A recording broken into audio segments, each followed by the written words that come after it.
Good evening, everybody, and welcome to New York Yankees baseball on Fox 5. Tonight, the New York Yankees will begin a three-game series with their American League East rivals, yes, the Boston Red Sox.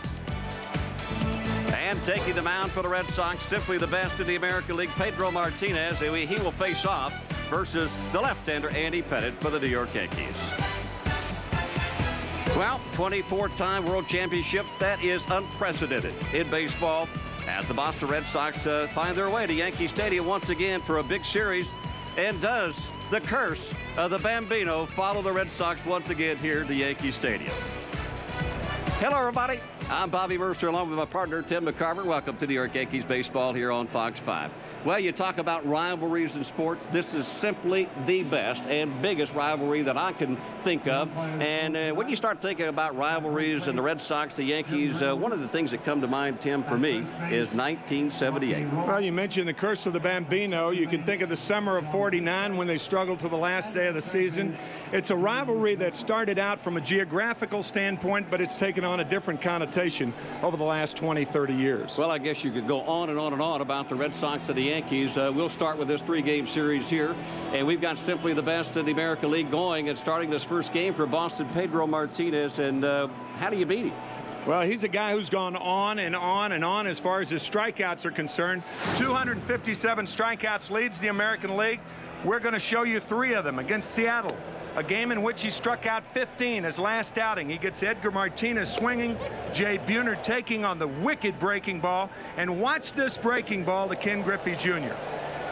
Fastball, changeup, breaking ball, and any pitcher in baseball would love to have any one of those 3 pitches because they are ultimate quality pitches. Well, Pedro has bested his career high with 20 wins, with those 20 wins there now, a 2.26 run rate average. That's first in the American League. 257 strikeouts, that's first.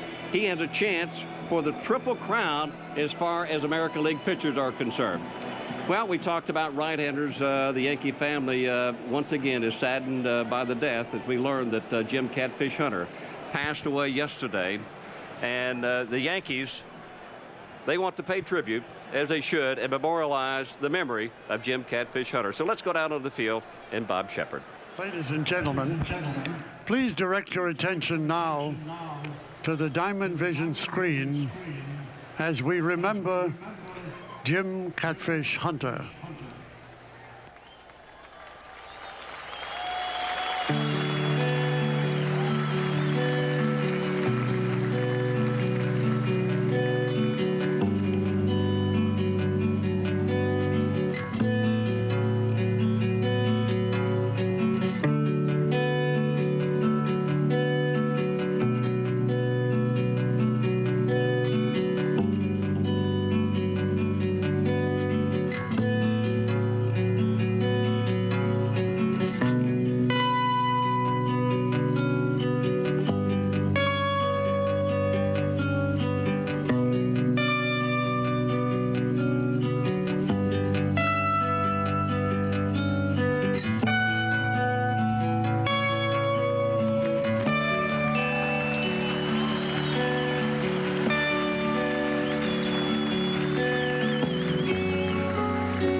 Ladies and gentlemen, before our anthem is played tonight, may we ask you to share in a few moments of silent prayer as we remember Jim Catfish Hunter, who died yesterday. Jim Hunter was more than a Hall of Fame pitcher. He was a Hall of Fame human being. As a pitcher for the Oakland A's and the Yankees, His record places him among the greatest. Jim Hunter was not only endowed with extraordinary baseball skills, he was blessed with the wonderful gift of friendship. He was respected and admired by both his teammates and his opponents. Jim Hunter, dead at 53.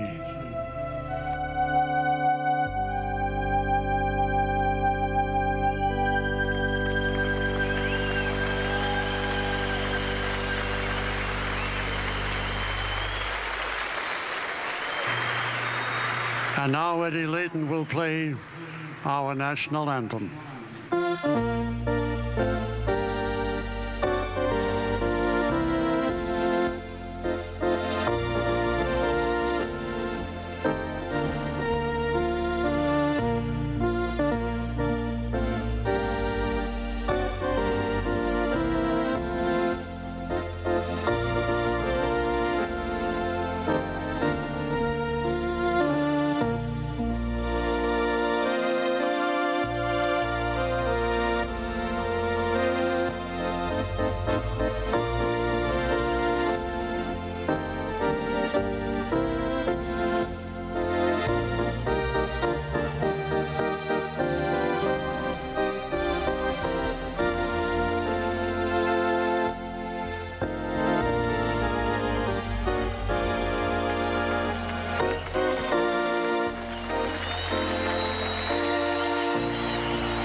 Everybody's mind is certainly on the Cat as the Yankees begin this 3-game series that he knew so much about here at Yankee Stadium. We'll be back.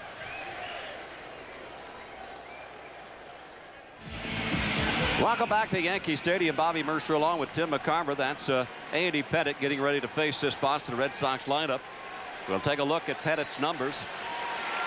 Andy, a loser in his last outing, but up until that outing, he had won 5 out of his last 6. And he will be facing off with Jose Offerman to lead it off for the Red Sox here at the top of the first inning. Offerman, Lewis, and Garcia-Parra, the scheduled 3 for Boston. Boston winners of 7 out of their last 10, but 6.5 games back of the Yankees going into this 3-game set. First pitch outside to Offerman. Offerman, one of 2 switch hitters in this lineup for Jimmy Williams. 286 hitters, 6 home runs, and 60 runs batted in. And now Pettitte has fallen behind. 2 balls and no strikes to Offerman. Boston Red Sox this year are a team without Mo Vaughn, but not a team without momentum. Good point, because they have that momentum coming into this 3-game series, and they certainly know how important this 3-game series is to them. And Pettitte now not finding the strike zone. He has fallen behind 3-0. Joe Torre talking to his troops back on the road trip in Kansas City. Yankees went 3-3 on that 6-game road trip. That pitch in there for a call strike. Now it's 3-1. Once in a while, you got to call everybody together and say, look, yeah, we've had a pretty big lead in the American League East. We've won 2 out of the last 3 World Championships, but let's not lose focus, boys. We got to keep our minds based on what we need to accomplish. This season is not over with. Tough play for Pettitte. Offerman can run, and he will fire it, and they get it.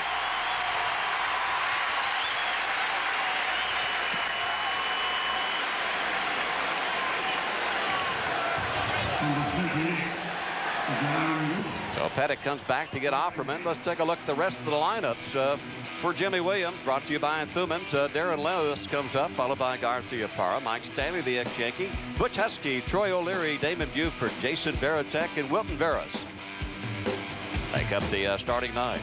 And defensively, Ricky Leday in left, Bernie Williams back in there, nursing that sore left shoulder. Paul O'Neill in right, Brocious, Jeter, Knobloch, Martinez, and Joe Girardi has caught 22 of 26 Andy Pettitte starts this year. And Darren Lewis takes the first pitch in there for a called strike. Lewis, 254 hitter, 2 home runs, 35 RBI, struggling a little bit coming into this series. Only 7 hits in his last 45 at bats. That equates to a 156 average. Now, when you have games like this, those batting slumps, just throw them out the window because everybody is up. It's World Series atmosphere, and every pitch means something. Every out means something, and obviously every win means something. Pettitte has turned it around on Lewis. Now he's in front. No balls and 2 strikes.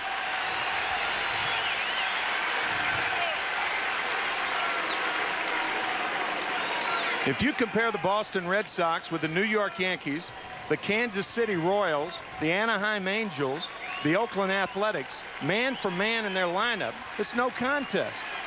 Top to bottom in the American League, they do not have a good lineup, but they keep winning. And that's on the inside corner, strike 3. 3 pitches, and Pettitte strikes out Lewis. 2 gone.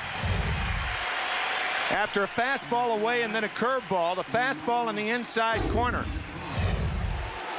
How about that play with Jose Offerman and that juggling act of Andy Pettitte? Watch this play as he kind of flips the ball out of the glove to the bare hand.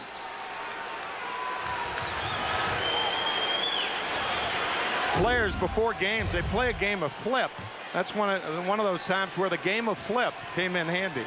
Well, we've got one of the best hitters in all of baseball as we talk about flipping somebody. Garcia-Parra takes the first pitch outside for a ball. What a batting race we have going on in the American League. And the top 3 are here in this ballpark tonight. Garcia-Parra, Jeter, they are tied at 353. Garcia-Parra with 21 home runs and 87 runs batted in. That pitch foul back and out of play. Now it's 1-1. No American League race or National League race has ever finished tied. And here it is, September 10th. 2 guys are tied with Bernie Williams. Well, if it behind by 9 points. Yeah, excuse me, Tim. I'm it's sorry. All right. If we wanted to really get down to the brass tacks, if this was the last game, we'd tell you about the decimal points. And if you have to get into those decimal points, actually Garcia-Parra leads Derek Jeter by just a fraction. Bernie Williams is not too far behind. Of course, Bernie now suffering from that sore left shoulder. And that pitch foul back on a play. Now it's 2-2. Talking to Jim Rice, Tim, before today's ball games, if you take a look, Garcia-Parra, nothing new for him. He is hot with the bat now.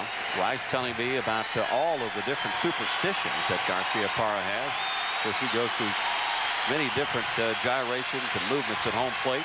He's a walking tarot card. Hit hard and snagged nicely by Brocious. So Brocious helping out his teammate Derek Jeter, robbing Garcia-Parra of a base hit. Red Sox are gone here at the top of the first. No score. Yankees coming up. Well, back here at Yankee Stadium, the rain has gone away. The electricity, though, is in the air. As we take a look at the Thumans lineup for the New York Yankees, Joe Torre putting up, Chuck Knobloch, Derek Jeter, Paul O'Neill, Bernie Williams, Tino Martinez. Chile Davis back as the designated hitter, Ricky Leday in left field, Scott Brocious in third base, and Joe Girardi does the catching. Take a look at the defense. Troy O'Leary in left field, Damon Buford in center, Darren Lewis. Normally the center fielder has moved to right. Barris, Garcia-Parra, Jose Offerman at second, Mike Stanley, the ex-Yankee, and Jason Varitek behind the plate. Probably the most improved player on the Red Sox this year is Varitek, and he will catch Pedro Martínez. A lot of the great pitchers have 2 great pitches, but Pedro gives you 3 quality pitches. Fastball, changeup, and a wicked breaking ball. Not only a power pitcher, but he's also a finesse type of pitcher when he has to. We'll explain that pendulum pitcher as the inning goes on. Got a report brought to you by Charles Schwab as Martinez with 20 wins on the year. Of course, he leads in the win department, the ERA department, and also the strikeout department. And Knobloch takes the first pitch in there for a called strike.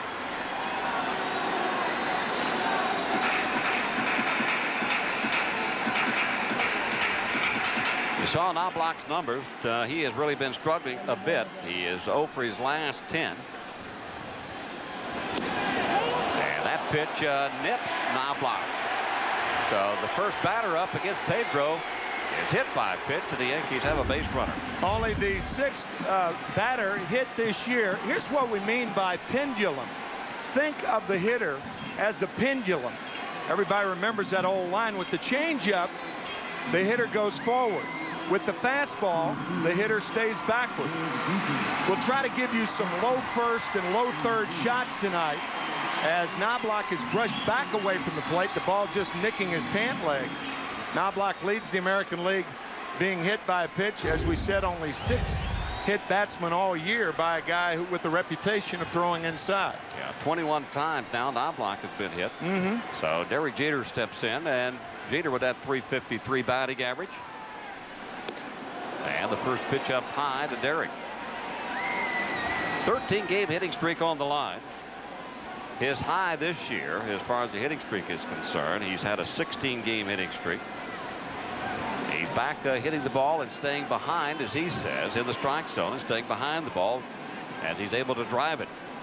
There goes Knobloch, and the pitch inside. Veritek's throw in the dirt, scooped nicely and tagged out by Offerman. Well, it took almost everything that the Red Sox needed to do to throw out Knobloch at second base, and they got the job done. I thought he was in there, and the reason I thought that is when an infielder has to make a short hop play, then he has to come up. It softens the hands. Watch the throw from Varitek go in the dirt. Nope, he had him. Knobloch's left leg came up. Had it flattened out and gone right into second base, I think Chuck is safe. But because that left leg came up, Offerman made the easy tag. 2 balls and a strike now to Jeter. Jeter 2 for 4 the Yankees' last game in Kansas City. That came on Wednesday. Knobloch now has been thrown out 8 times with 24 stolen bases. Yankees testing Varitek right off the bat. Varitek comes into the game throwing out 27% of the runners, as Paul O'Neill awaits on deck. And now it's a 3-ball, 1-strike count to Jeter. That pitch out of play.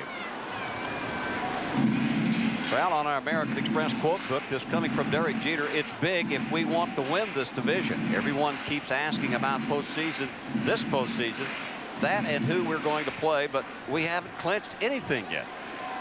And I think that's one of the reasons Joe Torre brought up that little meeting just to remind his ball club that they really haven't won anything yet. And Derek sounding off about that. You don't want to get too overconfident. Well, it makes a lot of sense. Consider this: the Red Sox sweep the Yankees here at Yankee Stadium, and the Red Sox are 3.5 games out of first place with 23 games left to play. So is that doable? Of course it is. Makes sense. And they've got Garcia Parra that's healthy. Pedro Martínez back healthy again. And a strikeout. And I don't know what that was. It looked like a fastball, and that's that pendulum we were talking about. It kept Derek Jeter back. And here is a guy who's leading the American League in hitting that looks like that. This guy can make you look foolish at the plate. Well, just go back to the All-Star game. When he struck out, he was totally overpowering. When he started that All-Star game, was the most valuable player, striking out the first 5 hitters that were supposed to be, or they were All-Stars, the best in their league. And Pedro now recording his first strikeout in this game. 2 gone for New York, and Paul O'Neill steps in. On the other hand, that was an off-speed pitch. Straight change, and again, to explain that pendulum theory, you saw Derek Jeter having to stay back. So move back in this. Watch Paul O'Neill come forward. See, that's what he has left-handers do, spin their power, and that's how he gets hitters in that pendulum going back and forth. On-speed pitch again and pulled to the right side. Stanley makes his unassisted play, and the Yankees are gone 1-2-3 here in the first. So we played 1, and there's no score between the Yankees and the Red Sox. Well, no score. Top of the second coming up as Boston will come up here in the second inning.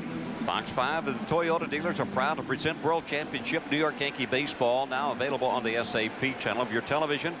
Don't miss it. Boy, and don't miss this 3-game series between the Yankees and the Red Sox.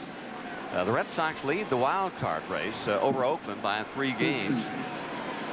That's really not what they're focused on at this present time. Their focus is on the American League East. And the guys that are in front of them are right out here on the field as Mike Stanley fouls the first pitch back and out of play. Well, Jimmy Williams trying to put as many right-handed bats in there versus Pettitte tonight. So Mike Stanley playing first base. Even though with a guy like Andy Pettitte, it's not necessarily he is not a guy that you would platoon as much as you would most left-handed pitchers. Left-handed hitters are hitting 278, right-handers 288. Left-handers have always hit Andy rather well, too well, because he doesn't have that biting, sinking fastball that can come in off the plate to left-handers. That pitch down low. Now it's 2-1. On deck is Butch Husky, and he's done a fine job since the trade from Seattle. Also had some more pop from the right side for Boston.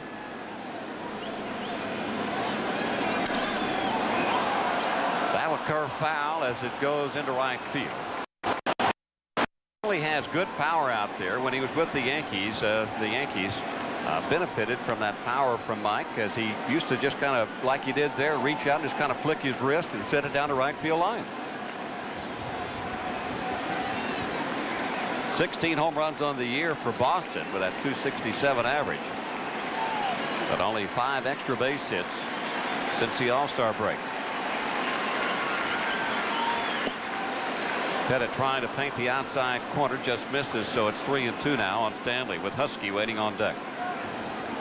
Well, Darryl Strawberry on this road trip, did he heat up or not? And he hit one of the longest home runs in that new ballpark at Edison Field in Anaheim. I mean, he just crushed one out there. So down and in. Down and in. What left-hander doesn't like that pitch? Get off your deathbed to hit that pitch. Really? That pitch is lined into center field for a base hit. First hit of this game. So Stanley on base. That'll bring up Butch Husky. Good at bat by Mike Stanley. Pitch was down, but over the middle part of the plate. Mike Stanley does not have to convince Yankee fans that he can hit. 93 through 95. 52 home runs. And Yankee fans a little surprised that he moved on, signing with Boston after that season. But the Yankees signing a little-known catcher by the name of Joe Girardi, who's behind the plate tonight. And Husky fouling that first pitch out of play. Most of the time when Andy is on the mound, you will see Girardi behind home plate. Girardi has been behind the plate in 22 of Andy's 26 starts this year.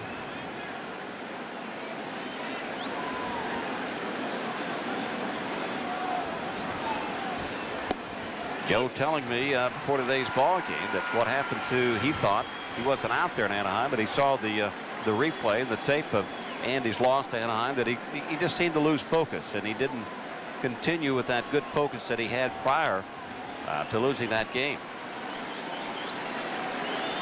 Now he's got Husky down the count 0-2.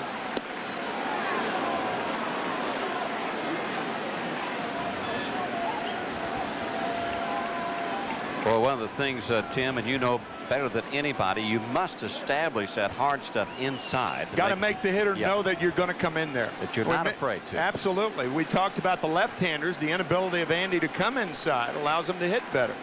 That's way inside and low. There are a lot of outs with that antiperspirant fastball. When the arms go up. Sweet smell of success for pitchers. Andy, one of the things that he did change with that high leg kick. Nice catch there.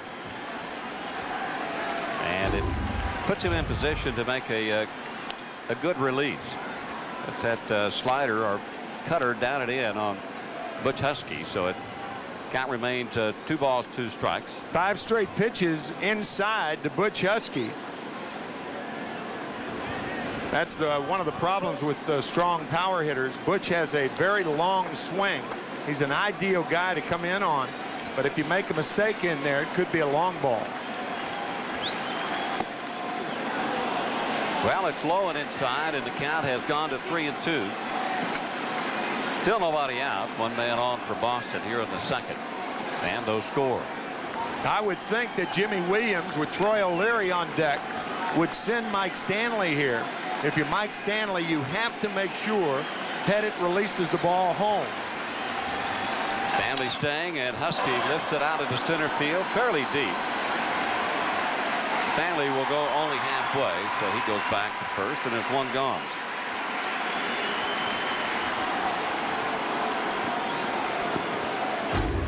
That's why Andy was trying to crowd Butch Husky. You can see how the arms are just not as fluid inside as they are when they're allowed to be extended.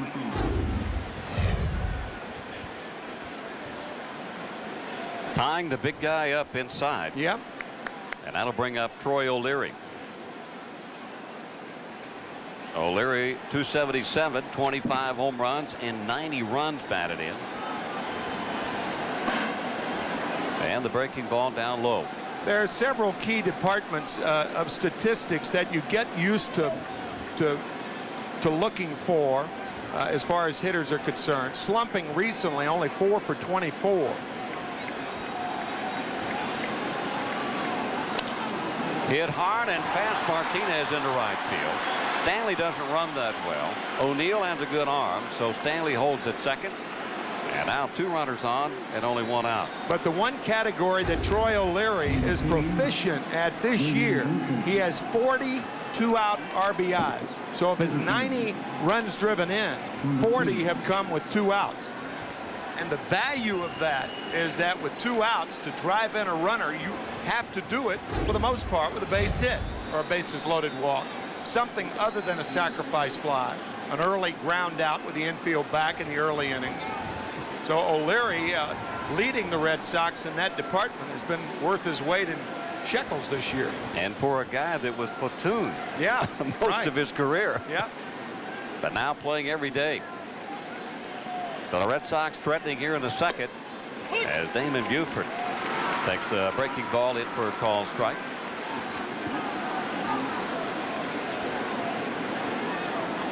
Buford likes the road a little bit better according to those statistics. Right now he's got a chance to put Boston in front. And Pettitte just missing inside. Now it's a 1-1 count. I'm talking about statistics. You can't figure some of them out. You got the Green Monster at Fenway Park, and a right-handed batter is hitting .215 there and 60 points higher on the road. Go figure. I can't explain it. No. Buford has done a good job pinch hitting for Jimmy Williams. Now it's 2 balls and a strike.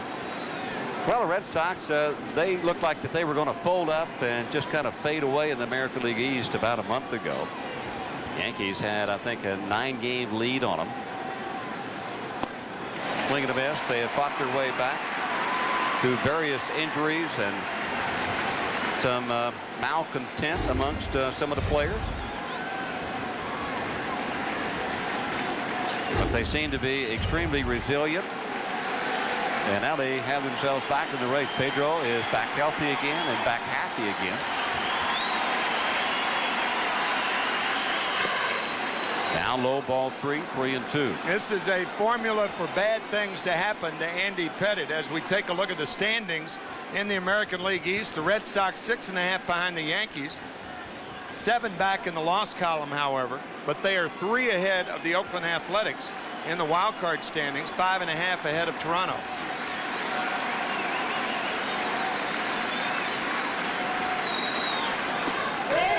Did he go? Pettitte thought that maybe he went a little bit too far, and he did. They asked first base umpire Rocky Rowe for the appeal call, and they got it. That's going to really heat up Jimmy Williams.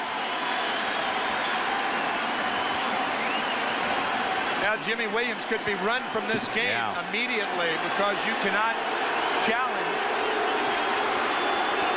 You can't challenge balls and strikes.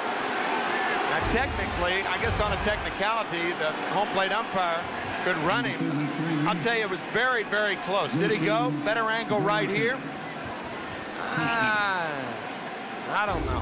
He did with his legs. I don't know if he went with the bat, but Jimmy went out there to express his, obviously, his anger. But he went out there to protect Buford more than anything else. Yeah, I guess that was his argument. Yep, good point. Jason Varitek now is the batter with 2 outs. Well, let's take a look at the umpire crew. And there are some new umpires in baseball, and one of the new ones is Jim Reynolds calling balls and strikes tonight. Durwood Merrill, old veteran at third base, John Hirschbeck at second, and Rocky Rowe at first.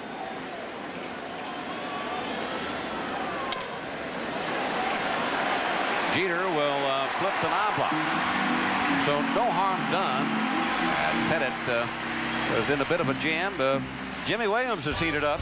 No score. We go to the bottom of the second.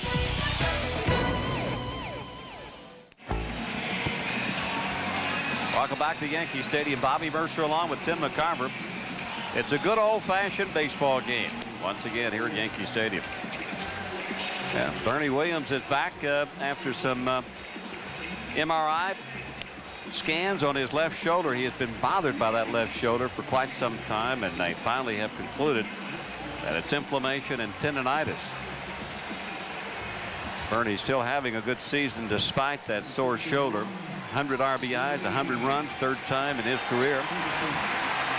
Yankees 3 seasons with 100 runs and 100 RBIs, and he joins a pretty good crew there. Can you imagine Lou Gehrig doing that? 100 RBIs and 100 runs scored in 14 different seasons.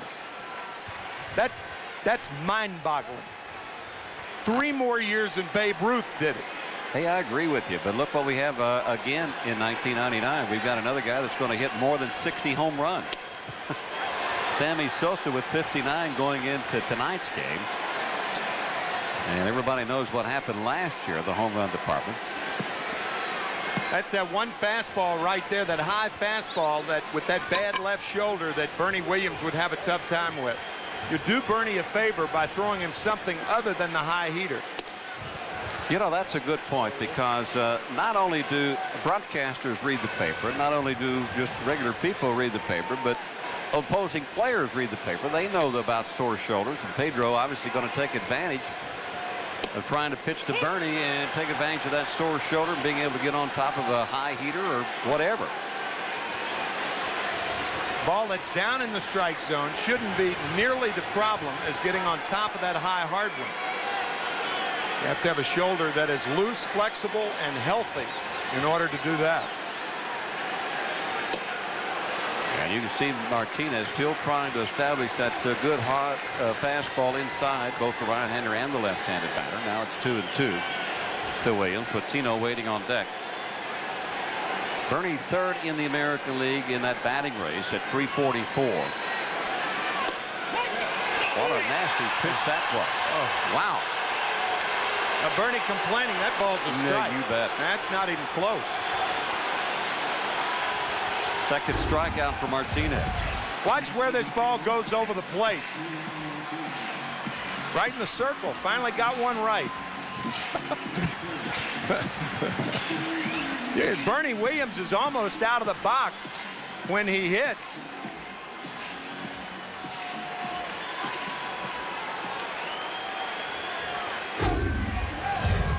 Martinez only 27 years old as he faces Tino Martinez. And I think when you're up there against the pitcher Pedro, you've got to be ready for every pitch that he throws. And he is normally around the strike zone, throwing a lot of strikes. Bernie's still a little bit puzzled over that other pitch, but it looked like a good pitch to me. It is not where the catcher catches the ball. You could clearly see that Varitek caught the ball out of the strike zone down. But with Martinez, you are dealing with a different pitcher. The break on the breaking ball. Now that's his third best pitch too. Just missing inside. Now it's 2-1. That is the brother of Pedro. That's Ramon Martinez. And he is back on the roster and has made one start after coming back from a terrible arm injury. Nobody ever thought he would throw a baseball again. And he has worked himself back into starting for the Red Sox. Reconstructive surgery on that right arm. I am not sure whether Ramon will start again, however. The Red Sox do not have the luxury of trying different guys. You got to know when a guy takes the mound. Yeah, and they've got some bad news again today because Kent Mercker, who was scheduled to pitch in this 3-game series, has been scratched, and he is in for another MRI to see what's wrong with maybe a rib cage type of injury. Mercker acquired from the St. Louis Cardinals. There's Mark Portugal, who will be the starter tomorrow. Brett Saberhagen off the disabled list will start on Sunday. Lazy fly ball into shallow right center field. Buford takes care of it. 2 gone for New York. I wonder where that term, that is so appropriate. Rod Beck added to the Boston bullpen with that term lazy fly ball. You know, what's the definition of a lazy fly ball? I think a lazy fly ball is one that doesn't jump off the bat. There's hang time to it. Kind of hangs there like thick air. I kind of think of it as an outfielder just kind of lazily getting over to catch it. Yeah, taking his time, and no big deal. Not having to sprint to a spot or turn his back on a ball. Yeah. But even on lazy fly balls, you get a reaction out of the crowd because they realize grounders out of the ballpark don't count. That's true. And the Yankees would like to have one of those out of the ballpark as Chile takes one high and inside for ball 1, strike 1 off Davis. Now Joe with some options as far as his DH is concerned. In fact, he's got quite a few options with Jimmy Leyritz and also Darryl Strawberry back with the Yankees. High and deep to right field. That is not lazy. That's a home run. And the Yankees lead it 1-0.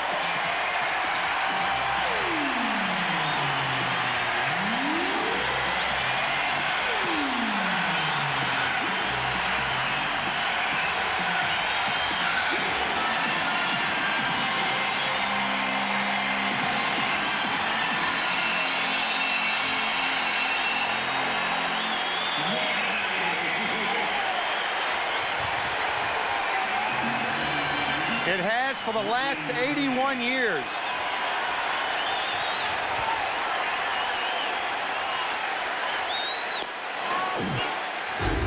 As my partner said, that was NL, not lazy. I know one thing, it made the bleacher creatures happy. Check them out there. Well, you talk about the difference in two fly balls. We see Tino Martinez with that, as Bobby called it, lazy fly ball, and you called it appropriately too when Chile hit that laser to right. Man. 18th home run of the year for Chile. And only the 9th given up by Martinez. Way inside to Ricky Latte. Well, there's a little leather work going on in the Boston dugout, or is that the bullpen? That's Mark Portugal. He will be the starter tomorrow, and that's what starters do the night before they pitch. They can drive you crazy in the dugout. Of course, any pitcher could. Just get away from them. They're in their own Sit world. someplace else. Inside, it misses. So now 3 balls and a strike with 2 men out till a day. Ricky had gotten his average up to over 300. He has backed off to 288. Only 2 for his last 19. Scott Brocious waits on deck for New York.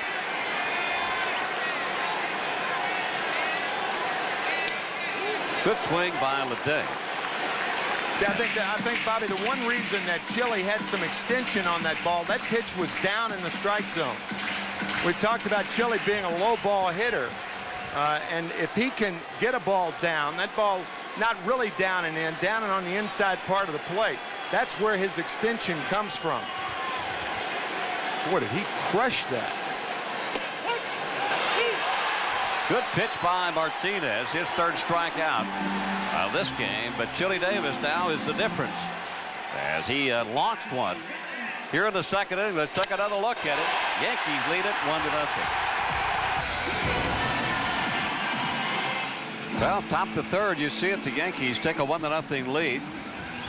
And that guy right there enjoying this Yankee Red Sox rivalry along with that fan there. Some young and good-looking guys here at Yankee Stadium tonight. They are a Toyota everyday fan. Bless her heart, she has some beautiful hair, doesn't she? My. Coiffed to perfection. We talk often that a bat is an extension of a hitter's arms. Look at that. And we talk about reach also. Chile Davis reaching for that fastball over the middle of the plate and just cranking it out to right field. That's Wilton Veras. That is that's great. I'm glad you brought that up. Extension of your arm. Yeah. The bat is there about what 60 inches long. It's in the sweet part right there. Boy, that is some swing right there. You can see bat speed in that frame there. Little blur right there. Well, Red Sox are becoming unwound. They're unraveling. They took the hide off. I've been wanting to look inside one of those baseballs. It looks like Mark Portugal is going to give me a chance to take a look at it. We saw what the hide looked like. And now we're going to see what the middle part of that baseball is going to look like. Well, everybody's had a chance to see Pettitte at least one time. Offerman up for his second trip. He is 0 for 1.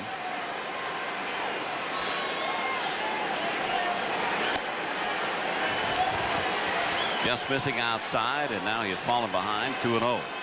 Well, the last time Strawberry and Chile talking that home run over, what he had to do it, how he did it. There's some sluggers talking about baseball there. That's high into right field. O'Neill takes care of it. 2 gone.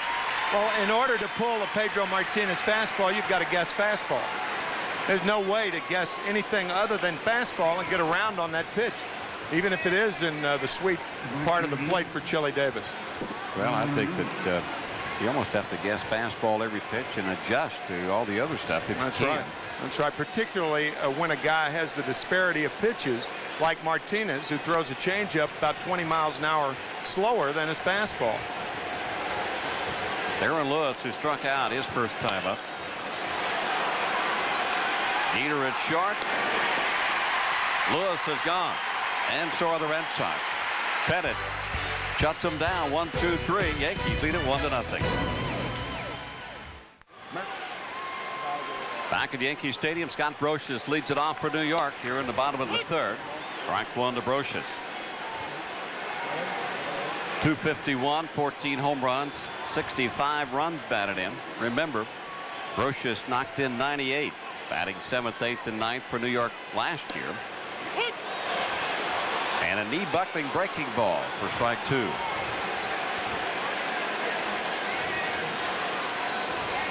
Brocious only 1 hit in his last 17 at bats. And if he gets a hit tonight, it won't be easy off of Pedro. That's up high for a ball. Now it's 1-2.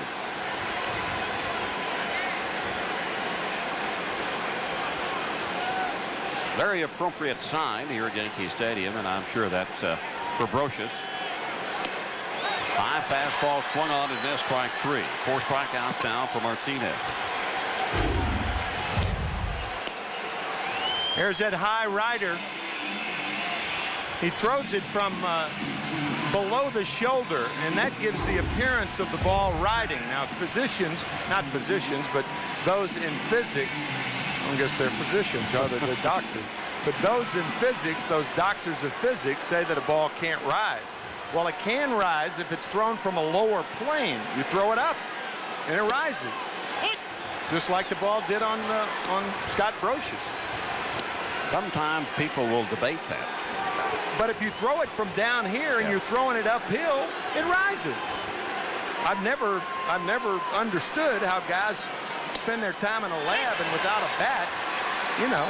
Well, I know and want to tell you what a baseball does. But I can guarantee it rises. 0 for 2. I flunked physics, so I'm going to go with you. I never took physics to flunk it. I didn't either. I'm just kidding. It almost came out as physics. But if I had I would have flunked it.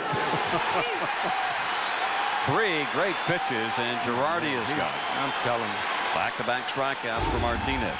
15 times this year, Pedro Martínez has struck out 10 or more. 15. 5 times he's had 15 or more strikeouts. That's the breaking ball, and you can see him get on top of that pitch to have it go down. So he'll move that arm motion from a little bit above the shoulder to a little bit below the shoulder for his release. Well, Pedro Martinez started tonight's game with 257 strikeouts. The next guy to him is Aaron Seeley with 166.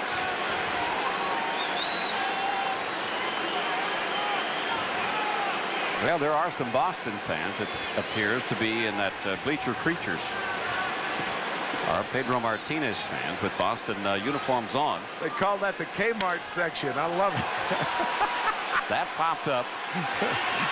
And like Pettitte, Veras takes care of it. And like Pettitte, Martinez with an easy inning. So, very innovative fans always here at Yankee Stadium. Kmart fans in the creature section. We'll be back. Yankees lead at 1-0 here in the top of the 4th.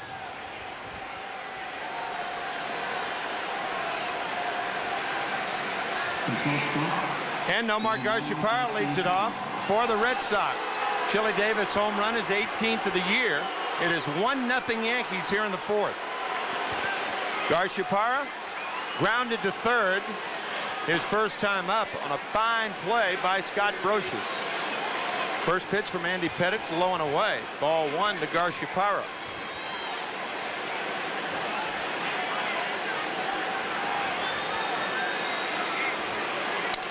Grounded back to Pettitte. Snow cone. 1 out.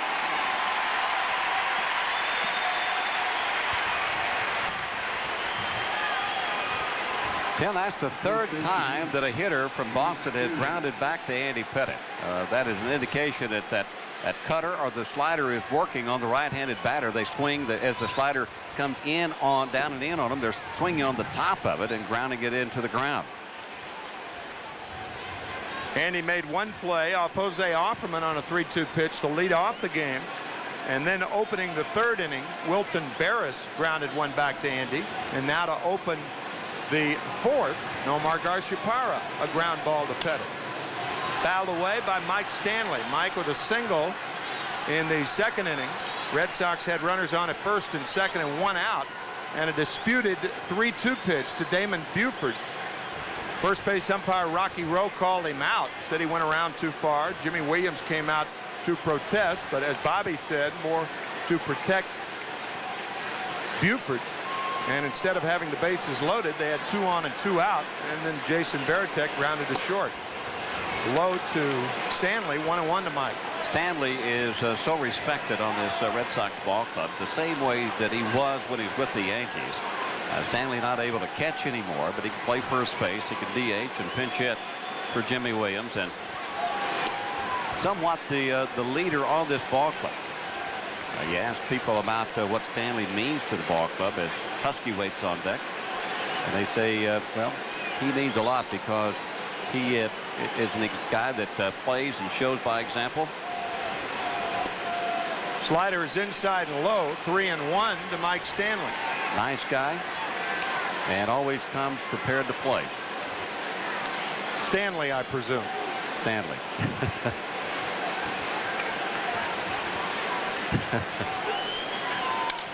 This one hit deep to center field. Bernie Williams off the base of the wall.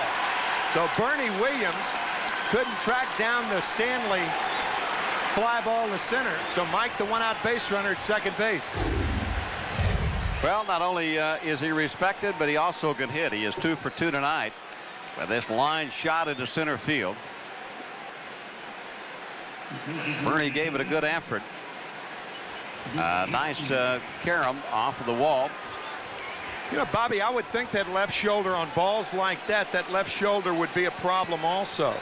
as Mike Stanley picking on that 3-1 pitch to drive it deep to center. Well, he showed the bat speed with Chile Davis. You saw that blurred part of that picture there as Stanley was making contact with the ball. Here's Butch Husky. Butch a ground out. Make that a fly out his first time up. Husky 0 for 1. I think Andy Pettitte thought that this ball was out in center field. And then he gets a bit of a reprieve. And he should be backing up third then instead of watching the ball. You can't be a spectator. Yeah. 1 ball, no strikes to Butch Husky. Fouled away, 1-1.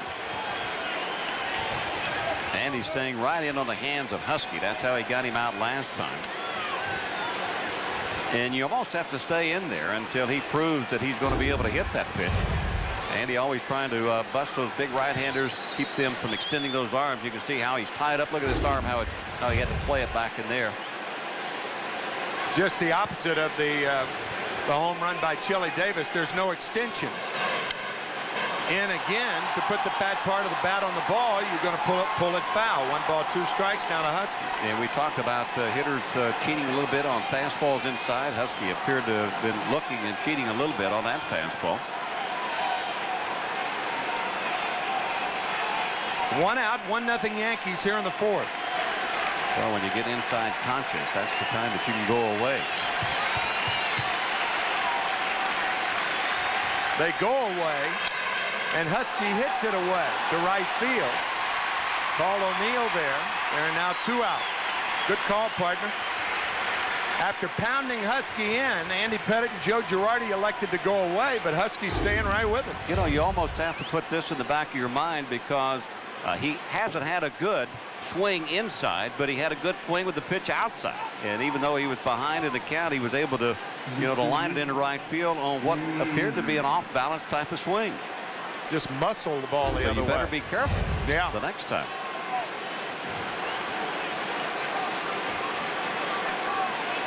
So there are now 2 outs. Stanley stays at second base. Here's Troy O'Leary, who grounded a single to right field, his first at bat. Funny how the game works. Mike Stanley comes into the game hitless against Andy Pettitte in 10 trips and is 2 for 2. 2 of the 3 Boston hits. Mike, the second base runner for the Red Sox to reach second base. 1-0 Yankees on a home run by Chile Davis off Pedro Martínez.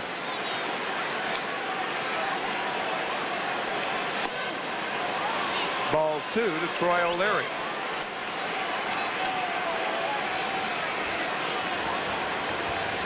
Troy O'Leary nickname is Yum Yum. Don't ask me why.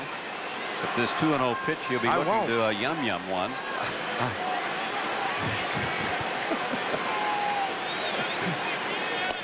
Curveball is high. 3 balls and no strikes to Yum Yum.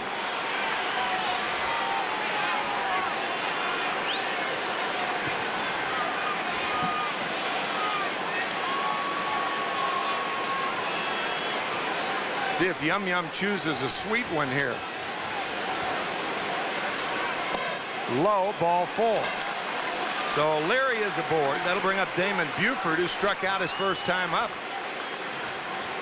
There are a lot of words, Bobby, that have been used in the 90s that are kind of signs of the times, words of the times.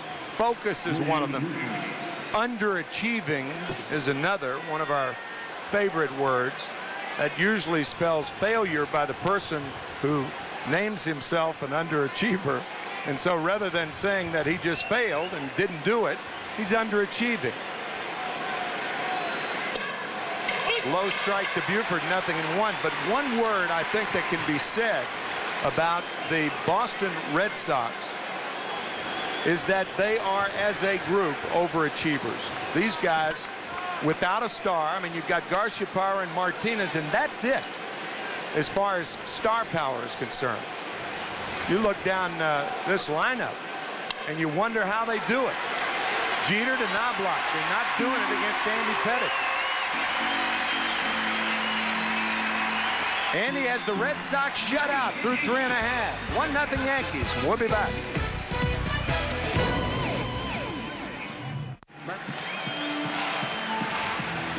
A moment before the game in memory of Jim Catfish Hunter, who passed away yesterday, and his friends responded. Willie Randolph, of course, one of them.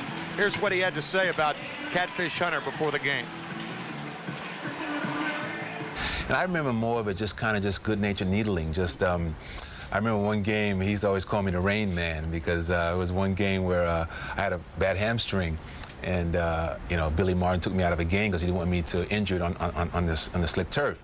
And so he took me out of a game on the 8th inning. I remember Catfish riding me. To this day, he used to ride me about being a rain man because I couldn't play when it rained, which was a bunch of junk. But it never, you know, it was a time where he passed where he even called me the Rain Man. So I remember those special moments, times where he just wanted to show his way of caring and needling me a little bit. Breaking ball is high to Derek Jeter. And Bobby, you were a teammate of Catfish Hunter's for many years, and he was not only a terrific player, but as Bob Shepard said in introducing the moment of silence tonight, a great human being. Derek Jeter to right field, and it's caught by Darren Lewis. One out here in the 4th. You know, Tim, we know all about Cat's incredible career as a baseball player and as a teammate, but I think the thing that players want most in their careers and in their legacies for people to talk about and when they refer to a player is respect. Catfish Hunter had everybody's respect as a person. And transcended respect. Dignity is certainly one of the words that is used to from a dignified standpoint to talk about some players. And you know, I didn't know Catfish, but you don't have to know somebody personally to see how he's respected by the people around him. Here's Paul O'Neill, who takes a strike. Ground ball first base. Easy play for Mike Stanley. 2 quick outs here in the 4th. Nobody was safe. We saw a shot of the snatcher, better known as Chris Chambliss. That's what we used to call him. I think Cat is the one that nicknamed him that too, because of the way he used to catch the ball at first base. Nobody was safe when the Cat was around. I can tell you that. He started needling you and jabbing the moment the game started. And if you were on a trip, it lasted on the bus, and then it lasted on the plane, and then it lasted on the bus going to the hotel. And then he picked it back up again when you got to the ballpark the next day. Bernie Williams fouls it away.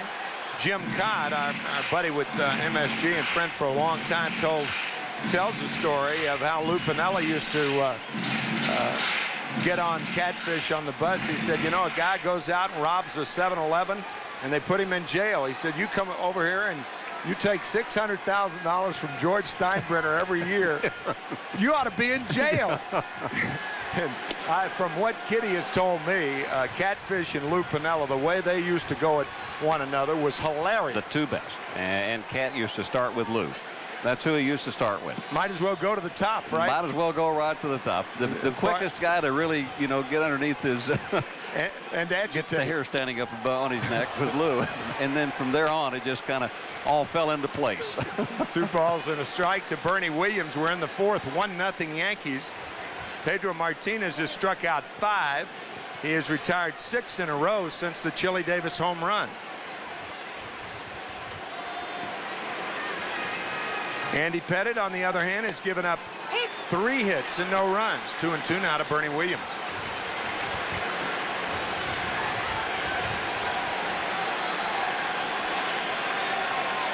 Well, you know how those nagging injuries can always find its way to try to destroy a year for you. And especially a hitter when he has to use his hands or his shoulders, and every time you swing, you're a little bit worried in the back of your mind that you have that you know, that catch or that tendonitis in your shoulder, and you don't always go ahead and release it like you normally would. Because you're afraid you're going to swing through the ball. If you make contact, it doesn't hurt. But the time that it's going to hurt Bernie is when he swings through one of those high fastballs. 3-2 to Bernie Williams. High breaking ball, and Ferris gets his man. Fine play by the young Wilton Ferris, only 21 years old. It is 1-0 Yankees on the Chile Davis home run.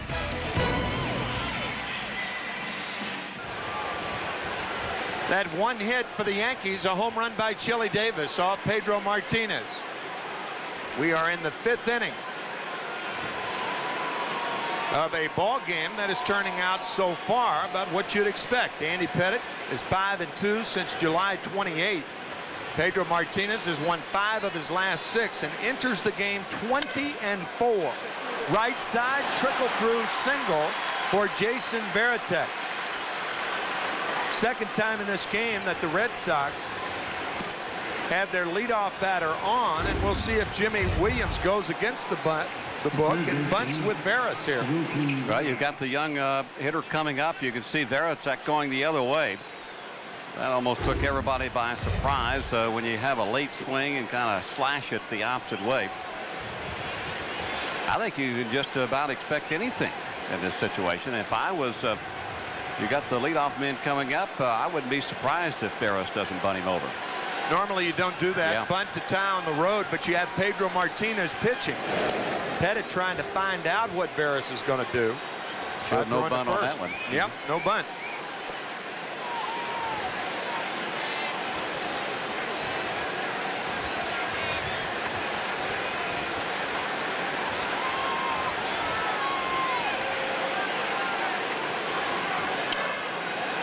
Little looper fouled away. 0-1 to Wilton Veras. We mentioned he's 21 years old.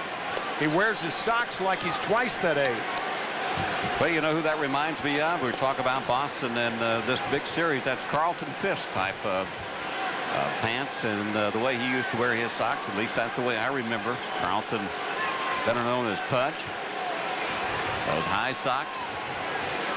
Jose Offerman on deck, more the pajama style of pants.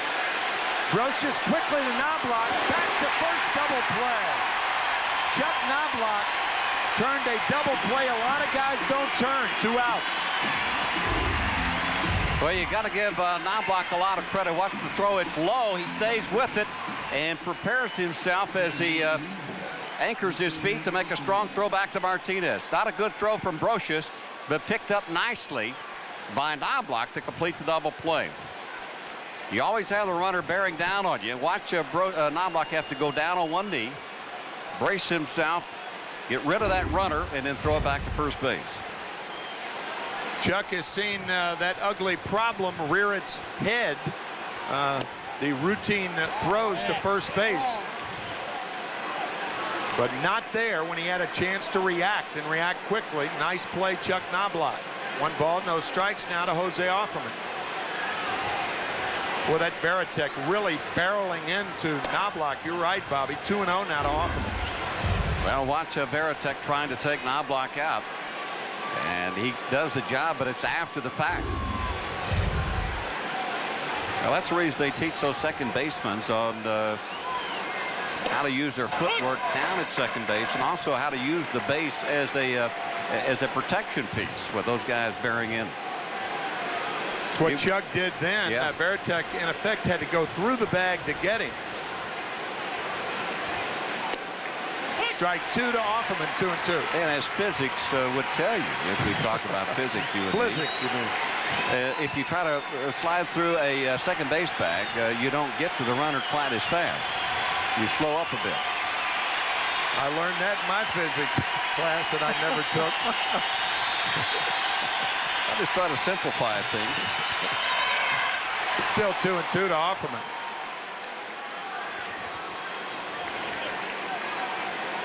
I can hear Bill Webb and Leon Swire down in the truck going, what'd they just say?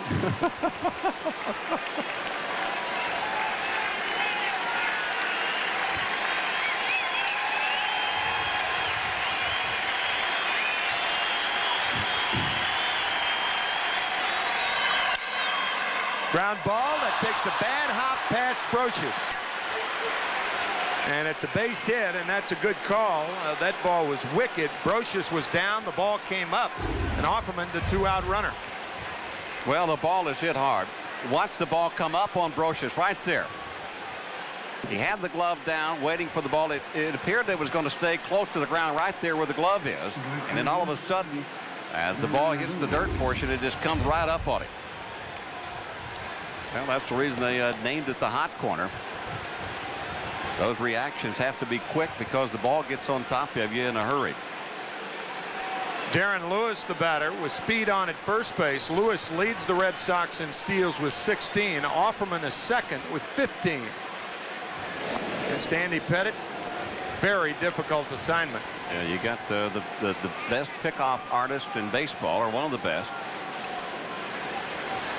Talk about guessing with Martinez. Base runners have to guess with Andy Pettitte. Guess he's going home. And he did. This one tapped by Lewis to short, and Jeter shuffles over to Knobloch. Andy Pettitte has bested Pedro Martínez through 4.5. 1-0 Yankees. Tino Martinez on the changeup, dribbles one foul. Tino with a lazy fly ball his first at bat. Flying out to center field. 1-0 New York.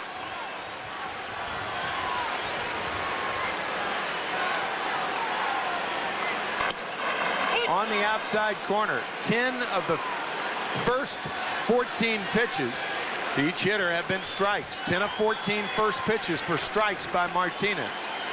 He is relentless. Yankees, however, on a home run by Chile Davis, lead it 1-0. And Martinez down on strikes. 6 strikeouts for Martinez. This family is from out of town, way out of town. So Monday night, 6 p.m., third rock from the sun. And here is Chile Davis, who hit the third rock from the sun his last time up. Hit the Kmart sign. Yeah.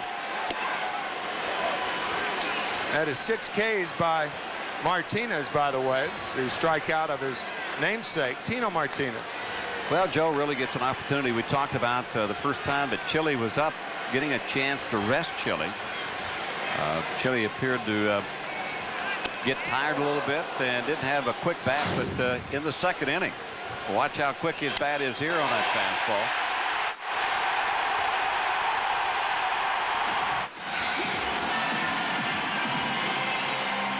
That last pitch, an example of what Chile Davis can do to a fastball when it's down, and one that's up.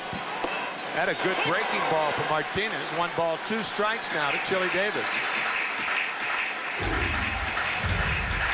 Here's that 1-0 fastball, or the breaking ball, I beg your pardon. That 1-1 pitch, nasty from Martinez.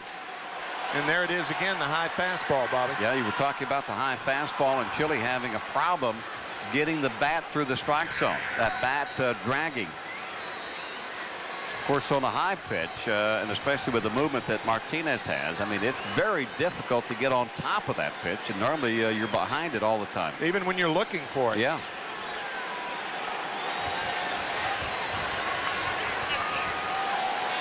Time call by Jim Reynolds. Usually Pedro not shaking off for a changeup. That's, generally speaking, bad policy to shake off for a change. Fastball, drilled foul again. Still 1-2. Terrible situation for Davis to be in. The reason I say that, because I almost can put myself in this situation. Sure. 1 ball, 2 strikeout. I've missed 2 fastballs, so I've had my chance. And Pedro Martinez can throw anything. We've already seen the great breaking ball. He's got the changeup. What do you look for? Fastball inside, 2-2 now to Davis. He has such an arsenal. All hitters are defensive with 2 strikes for the most part. Very few good 2-strike hitters in the game. Tony Gwynn's one that comes to mind. Wade Boggs was in his prime. Chile Davis grounds it foul, so Davis up there battling. You almost, when you're in Davis's position now, you almost get into that defensive type of hitting. Sure. And what I mean by that is you don't want to strike out. You want to try to put the ball in play if you can. So you choke up on the bat a little bit, spread your stance out so you don't overstride, and just try to put the darn thing in play. That's not to say that a power hitter becomes a punch hitter, but you cut down on your swing, you cut down on your thinking, you protect the outside part of the plate. It's a whole different series of thought processes. Low at the changeup, now full count to Chile Davis. Basically, what we're saying is once you get into that 1-2 count or that 2-2 count, the percentages are not with you against a guy like Pedro Martínez to hit the ball hard. So you're more inclined to try to find a hole. On the other hand, Chile Davis can afford his last at bat to guess fastball because it was a 1-ball, no strike count. He got the fastball and hit the home run that put the Yankees ahead 1-0. Change-up, strike 3. A 3-2 change-up to Chile Davis, 2 outs.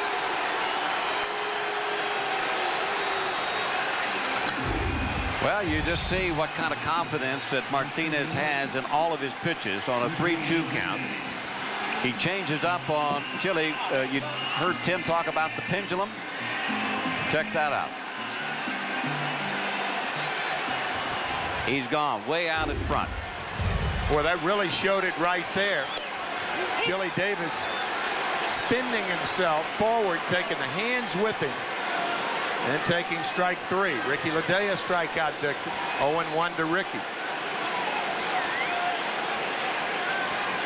Ricky talking about being too anxious at home plate and jumping at the baseball, which means that he's moving his head and jumping out and not keeping the hands back and keeping the head back, and you don't get a good view of the baseball once it comes in there. You're way off balance. Ricky had to one-hand that ball. It was that far inside. Well, he's crowding the plate, and consequently, Martinez not afraid to go in there. Looked like he had a little bit of a spin on like a cutter or something. Look how Ledea is tied up. He tied up so much that he broke his back.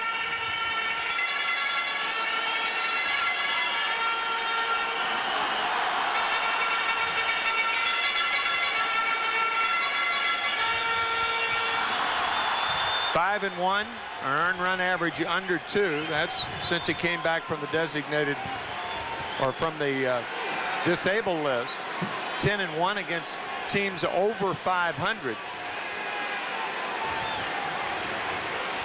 He will win the Cy Young Award. There's no doubt about it.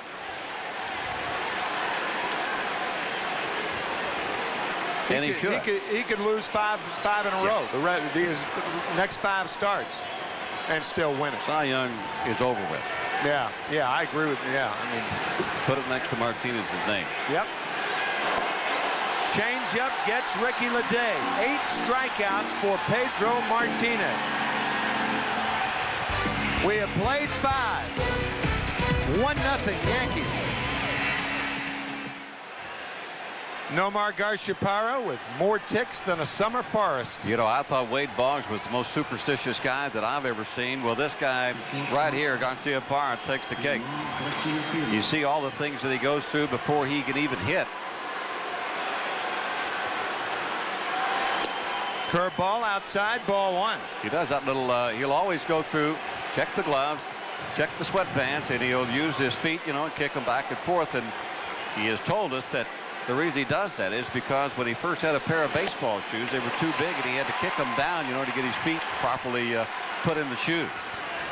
But he always goes through those same different motions. Were his gloves too big too? No. 1-1 to Garciaparra. Low, ball 2. But he also has a lot of other things. I mean, he has the worst looking T-shirt that I've ever seen underneath that uniform. I couldn't agree with you more.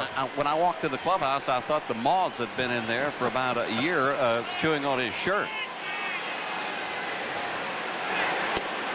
3 balls and 1 strike. It looked like shrapnel had taken the better part of that T-shirt. Favorite shirt. Evidently, yeah. Better be. He's got some things on his thighs.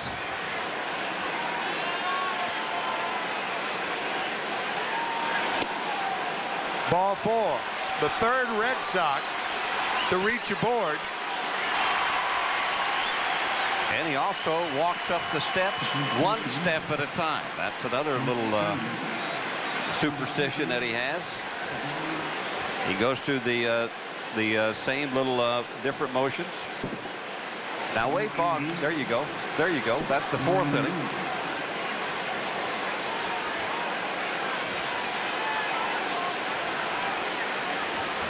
Exact same thing. Now, Wade Boggs will not go out on the field until a certain time, until that clock ticks. Maybe it's something about playing in Boston. The curveball is over to Mike Stanley. And, of course, we know that Wade also eats chicken every day. Yeah. It would be difficult with Garciaparra going through those mannerisms to eat soup, I'll tell you that. Talking to Jim Rice, Wade Boggs. Or rice, for that matter. Jim Rice says that, in his opinion, Wade Boggs can't hold a light to Garciaparra as far as his superstitions and mannerisms go. Well, they can't do that either. Hold the light. Can you imagine trying to put the thread through a needle and say, Nomar, can you do this for me?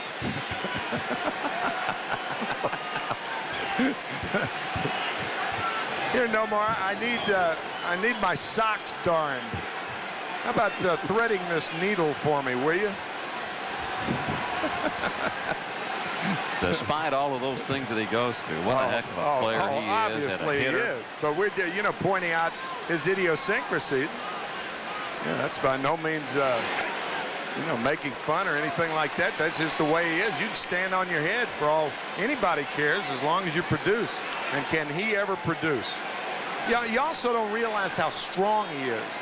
He's got that lithe strength. When you see him with the shirt off, you know, those long muscles that are ideal for baseball.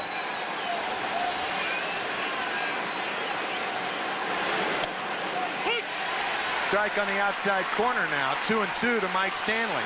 1-0 Yankees here in the top of the sixth. Nobody out. Garciaparra on at first and Butch Husky on deck.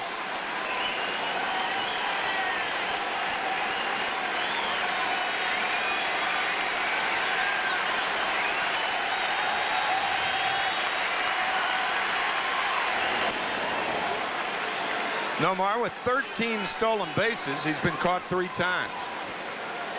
And like Jeter, he has speed and he has speed to steal bases, so you got to keep him close.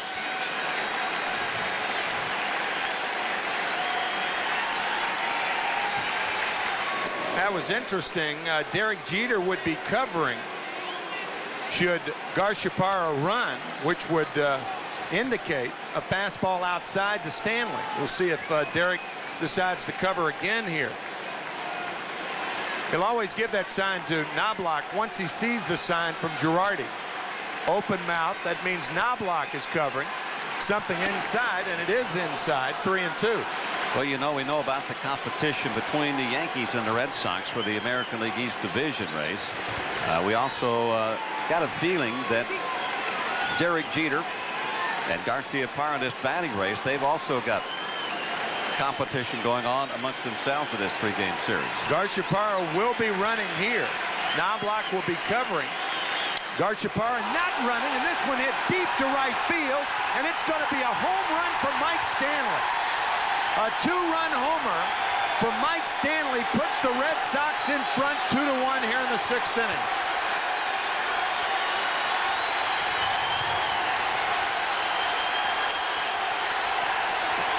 Pedro now with the lead, and very familiar here at Yankee Stadium, and the Yankee fans seeing Mike Stanley go the opposite way into that right field section. And Bobby, you said that earlier when Mike Stanley just missed a home run by about 8 feet. Well, he has done it so many times here at Yankee Stadium, especially when he was wearing the pinstripe. And on a 3-2 pitch, he is deadly in that area. Mike knowing that it was gone. And once again, you look down at your scorecard and you see the leadoff walk coming around to score. So Garciaparra, who had walked, scores in front of Stanley's 17th home run. And here's Butch Husky. Pettitte has been inside all night long to Butch Husky. The only pitch away from him was his last at bat, a 3-2 fastball that Butch hit hard to right field. Back inside. 0-2 now to Butch Husky. Well, I know one thing. What we have seen from Butch Husky tonight, especially on the pitch outside, on the inside. Let's take a look at Mike Stanley again. You can see the pitch, not a bad pitch on the outside part of the plate, but Stanley is deadly out there. Look where that pitch is. Right here on a 3-2 pitch. That's a pretty good location. Sure is. But Stanley with great power to the opposite field. Fly ball center field, easy for Bernie Williams. And just sometimes you have to say, hey, look, the other guy's getting paid to do that. He's going to do that sometimes. Fine piece of hitting by Mike Stanley, who is 3 for 3. The Red Sox have 6 hits. Stanley, half of them. Single, double, home run. Here's Troy O'Leary.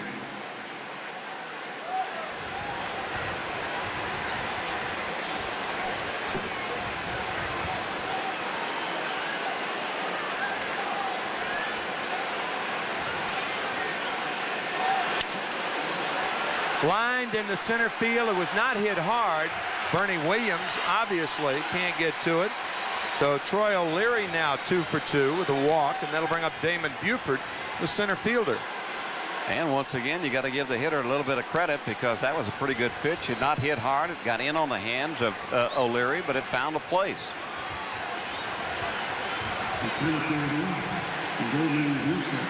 The Yankees have 1 hit. Chile Davis's 18th home run of the year. He did it in the 2nd inning. And now a 2-run shot by Mike Stanley here in the 6th. 2-1 Red Sox. Breaking ball over to Damon Buford. Damon is grounded to short and struck out. Absolutely delightful evening after a muggy afternoon. Overcast, raining. Neither side took batting practice outside. They were forced to hit in the cages underneath the stands here at Yankee Stadium.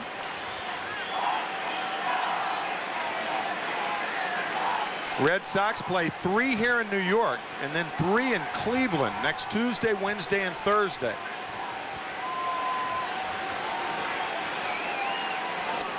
Inside, 1-1 now to Damon Buford. That's an extension of a road trip that the Red Sox have been on. They started out in Seattle.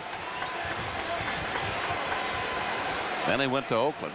Then back to New York. They're going to go back to Cleveland to complete this road trip.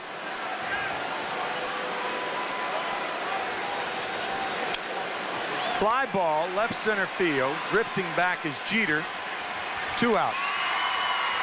Meanwhile, the team that is the closest pursuer to the Red Sox, the Oakland Athletics, play 4 games in Tampa Bay. And then they go back home to play the Kansas City Royals. And if you look at the schedule favors the Oakland Athletics, but you have to also take into consideration that the Athletics are 3 games behind Jimmy Williams' Red Sox. Well, if you talk to Jimmy, he says it doesn't make any difference who you play. You still have to win the games. Jimmy is definitely from the old school. I mean, we talked about Tino Martinez or Pedro Martinez being the Cy Young, got it wrapped up. In my view, Jimmy Williams is head and shoulders as far as the manager of the year is concerned. What a job he has done with a team that just does not stack up to other American League teams. Well, Pedro has been hurt. Saberhagen has been hurt, and they don't really know. 3 times on the disabled list. They've lost their closer, Gordon, out of the bullpen. Gone. They've asked Wakefield to do just about everything. 14 Start, saves. middle relief, close. He's platooned.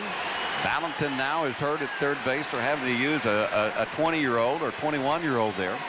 And they're still in the race. It appeared it would have been so easy for the Red Sox to fold up about a month ago. Yep. And to say, well, all we'll the just take the excuses were there. Yep. They were all there.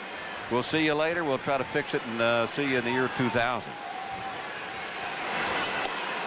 Breaking ball in there. 1 ball, 2 strikes now to Veritek. What I am hearing is the respect now for Jimmy Williams is much more than ever since he took over this ball club for the way that he treated that Pedro Martínez start, for which Pedro showed up late, and he started somebody else. And from that point on, the players took the side of Jimmy Williams and thought Pedro had made a mistake. That was back on August 14th. Interestingly, Pedro Martínez was the winning pitcher in that game, pitching 4 innings. That is the only game that he did not start this year.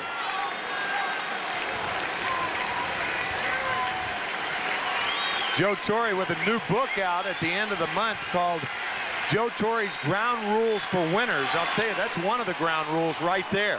Jimmy Williams establishing just who was boss back on the 14th of August.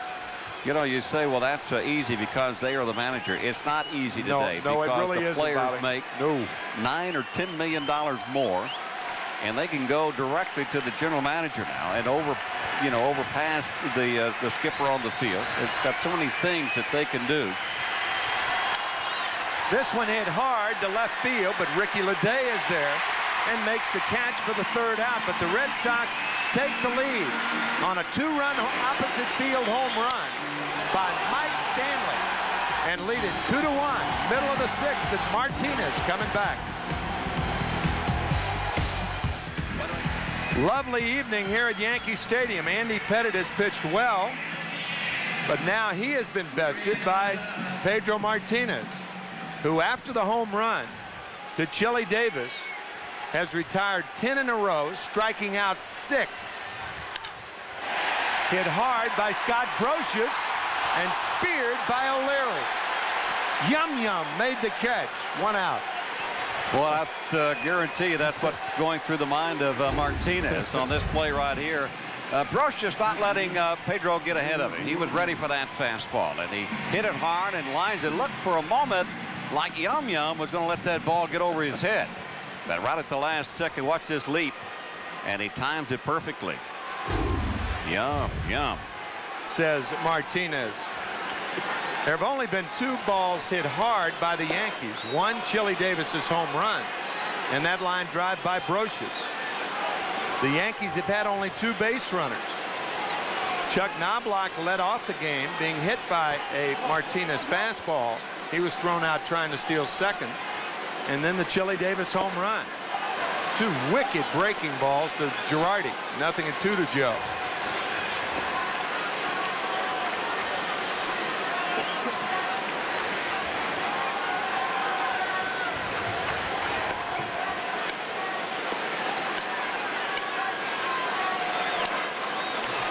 Girardi stays alive.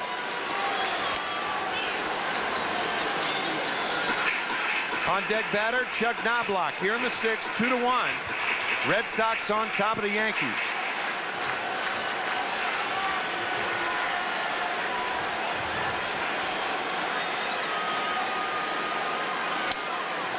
Fouled away.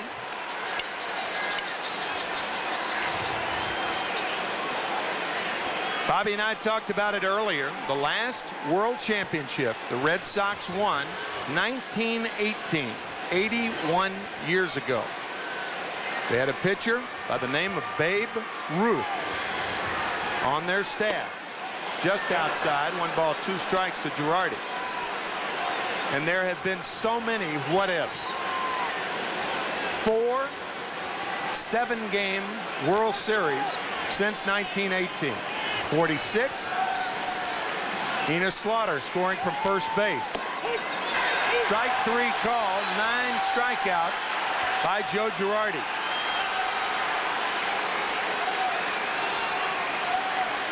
We will try to sprinkle through, keeping with the weather, even though it's not sprinkling here. But it was today. Our continental scoreboard. There's Oakland over Tampa Bay trying to keep pace with the Red Sox and doing that. Toronto doing the same thing at Detroit. 1967, 7-game World Series against the Cardinals. The great World Series in 1975, the Big Red Machine, the famous Carlton Fisk home run in Game 6 off Pat Darcy. And then in 1986, it made a lot of people believe in the curse of the Bambino. The ball rolling through Buckner's legs. The Mets win Game 6, and after trailing 3-0 in the 6th inning of Game 7, they tie it in the 6th, Ray Knight's home run, and they lose that series as Knobloch ducks, but an idea of how wicked that breaking ball is. 2-0 to Chuck. How about 1978? A shot heard around the world by Bucky Dent. I was just bringing up the World Series, but not to. I mean, that year they had a 14.5-game lead over the Yankees as late as July 24th. 14 and a half games and had to win the last 6 games to tie the Yankees, which gives you an idea of the torrid pace the Yankees had from July 24th to late September. Unfortunately, I had to be a part of some ball clubs early on in the 70s. Well, I don't think we won a game at Fenway in 2 years. You were 0 for 2 years. We were 0 for 2 years.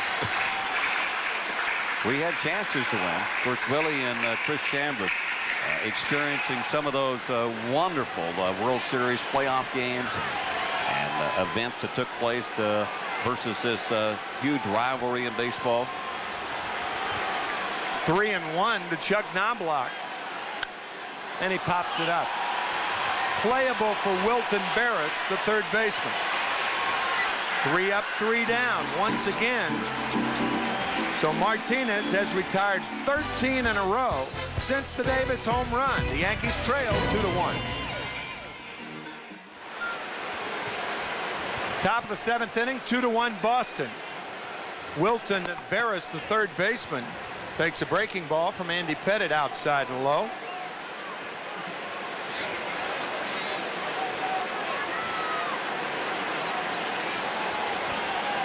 Breaking ball hammered by the diving Brocious. So Barris, with his second major league double, is on at second to lead off the 7th. You could read Joe Torre's lips saying he got it up. It was the curveball, and it looked like it was about high thigh high. Yeah, it was down and in. It appeared to me. There it is, coming down and in, but it didn't have the bite that normally that tight spin on the curveball has. And Barros got some good wood on it. No chance for Brocious. Now you may see the bunt by Offerman. 1-run ball game here in the 7th.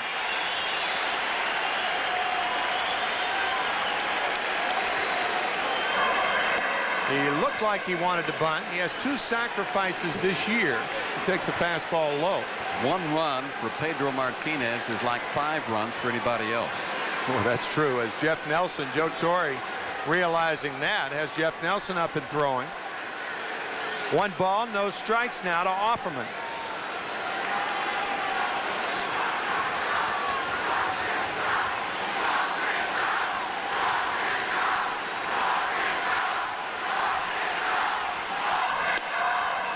Did he go? No, says Jim Reynolds. So 2 balls and no strikes.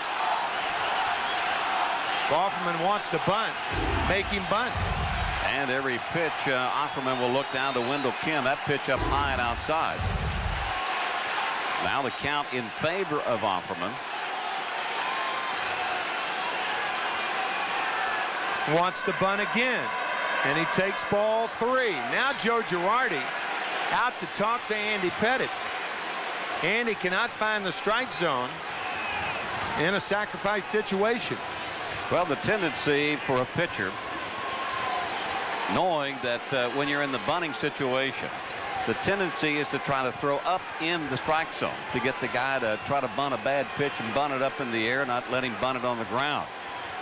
And a lot of times you will see that the pitcher does that, and a lot of times they fall behind in the count because they're missing in the strike zone. That's what Andy Pettitte has had happen to him right here. And Offerman takes ball 4. 4 straight balls when Offerman wanted to bunt. Well, it's 2-1. How do we get here? Our Budweiser game summary. Pedro Martinez has been brilliant. He has struck out 9. He struck out the side in the 5th inning. 3 nasty left-handed batters. How did the Red Sox get the lead? A 2-run home run to right field by Mike Stanley with Nomar Garciaparra aboard. And that's where we are. The Yankees scoring brief. A solo home run by Chile Davis in the 2nd inning. The Yankees have only had 2 base runners, and there are 2 base runners on right now. Mel Stottlemyre out talking to Andy Pettitte. And since Offerman was bunting, you can bet Darren Lewis is bunting. Well, if they bunt Darren Lewis, no doubt they will walk Garciaparra and probably bring in a right-hander to face Mike Stanley. Now that'll be up to Jimmy Williams to see what he wants to do with Mike Stanley. because Reggie Jefferson, the left-handed part of that platoon, is on deck. See how the Yankees play it. Good bunt. Girardi goes to third, safe at third. So Joe Girardi going to third, and beating the play was Wilton Veras. Well, we'll take a look at it from way up top here at Yankee Stadium, up above home plate. You can see Girardi quickly off with the mask and out there. The play's in front of him, and it appeared at that point that he had a good chance to throw out the runner at third base. For some reason or another, he lost his footing. Let's see if we can see it. He lost his footing, and he threw the ball into the ground. Yeah, that's really a poor choice. You got to take the sure out. Don't you think, Bobby? Because now you're going to walk Garciaparra, and now you've got Garciaparra hitting with the bases loaded. That is a poor choice by Joe Girardi, the way I see it. Not only that, Jose Offerman wants to bunt. Andy Pettitte walks him on 4 straight pitches. Darren Lewis does bunt, and now the Yankees in a ton of trouble. And Joe Torre is forced to bring in the right-hander, probably Jeff Nelson. I know that Joe, with the play being in front of him, he just felt like he had a good shot of throwing that and forcing that runner at third. And then they would go from there. I don't think he was even thinking about, you know, walking Garciaparra and bringing in the right-hander. Yeah, but I mean, nevertheless, it's going to happen anyway. Yeah, I mean, he would, even on a good throw, he does not get Wilton Veras. Now, added, and in fairness, you don't know the speed of Veras, but Veras very quick getting to third base. The Yankees in a ton of trouble. We're in the 7th. Bases loaded, nobody out. Red Sox up. They're hopeful of that. You can get your tickets now by calling Ticketmaster at 212-307-1212 or at the Yankee Clubhouse stores and on the web at www.yankees.com. Well, you talked about the Yankees being up to their necks in water. Woo. With the bases loaded, and one of the premier hitters coming up with the bases loaded, and Garciaparra. So work and cut out for Jeff Nelson, and it won't be easy, even though Garciaparra 0 for 2 tonight. An inning that the Red Sox can blow it wide open.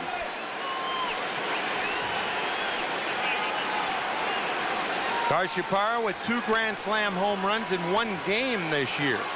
In that game, he drove in 10 in his career. Whew. For a guy that hits for average, Garciaparra, not one of those real patient hitters at home plate. He likes to swing the bat when he gets in there. Grounded toward third. Brocious comes home. Throw will not be to first base. Joe Girardi electing to hold on there. So Scott Brocious gets 1 out here, and that'll bring up Mike Stanley, the hitting star for both teams tonight. Big play there for the Yankees, and a nice play by Brocious. Watch it up top as the play develops. Bases loaded. And the force at home, and no chance to complete the double play. Garciaparra runs real well. But with this out here, even though the bases are still loaded, the double play is set up, and the Yankees could eventually get out of this inning. And you might say, well, why didn't Scott Brocious go to the second base and get the double play? You can't do that. You're giving up another run. And again, Pedro Martínez is the pitcher. 1 run means 5 to a guy like Pedro Martínez. That's right. 0-1. In my opinion. 0 and mine too. Scott Brocious did the absolute right thing by coming home then. 0-1 now to Mike Stanley.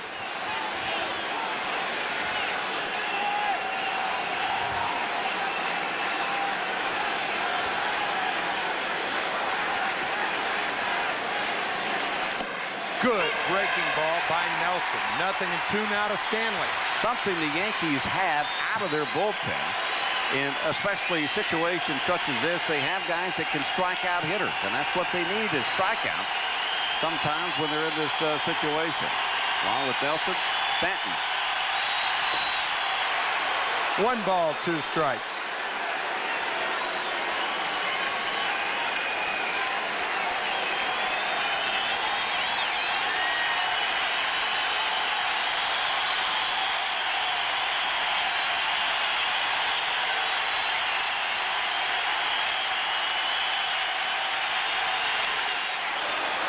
hanging breaking ball that Nelson got away with. 1 ball, 2 strikes. Count remains the same.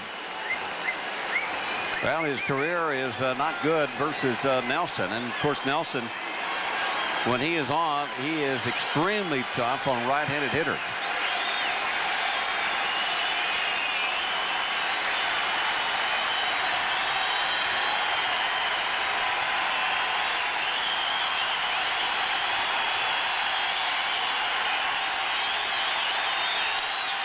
To Nelson, to Girardi, to Martinez. It's as easy as 1, 2, 3.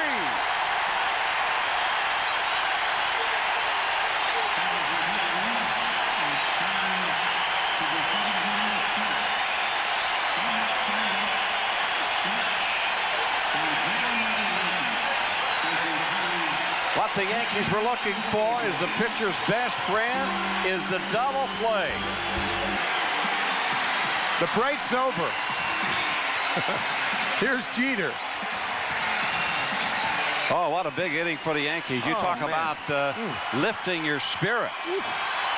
In that inning, and Nelson coming in to pick up Andy Pettitte in this New York Yankee ball club.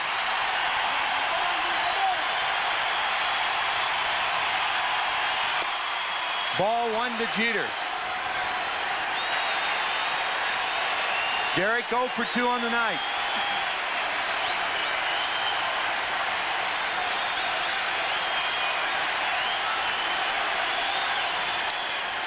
One and 1 to Derek. You know, you look at the season, there's only 21 games left for the Yankees after tonight's game. And then you look at Boston. They've got their best pitcher on the mound tonight, starting this 3-game series. It's a must game for Boston against the Yankees tonight. If they lose this game behind Pedro Martínez, what effect that will have on them, that'll be devastating, not only with the loss, but also their confidence will be destroyed. Oakland winning their game 5-0 down in Tampa Bay. 1 and 1 to Jeter. Good changeup. 1 ball, 2 strikes to Derek Jeter.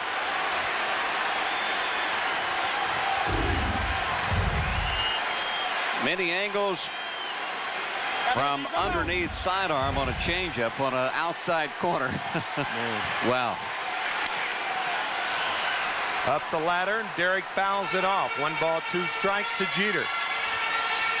Now Derek striking out in the first inning, and he flew out in the 4th inning. He really hasn't had a good swing versus Martinez tonight. None of the Yankees have. They've only hit 2 balls hard. 1 a line out by Scott Brocious, and then Chile Davis's home run in the 2nd. Breaking ball is high, 2 and 2.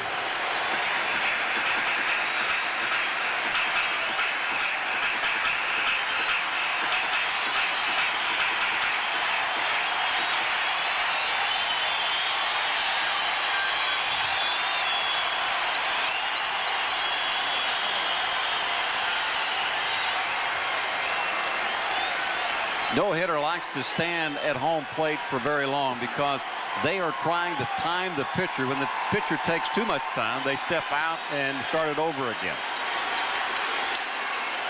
Punched foul, still 2 and 2 to Derek Jeter. With his 9 strikeouts tonight, Pedro Martínez with 266 on the year. He has struck out 10 or more 15 times. To give you an idea of how many times that is, the Yankee staff has struck out 10 or more 20 times on the year. Unbelievable. Still 2 and 2 to Derek Jeter.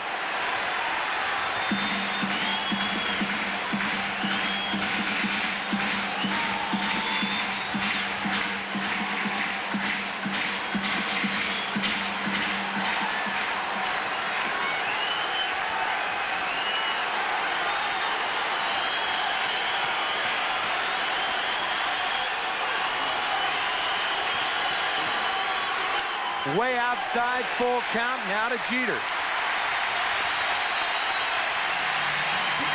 If you try to compare Garciaparra and Derek Jeter as far as hitters are concerned, Jeter for sure is a more patient hitter at home plate.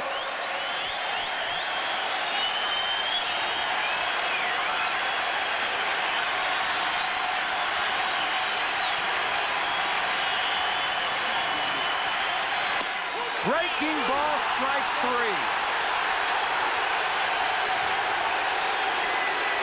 10 strikeouts for Martinez.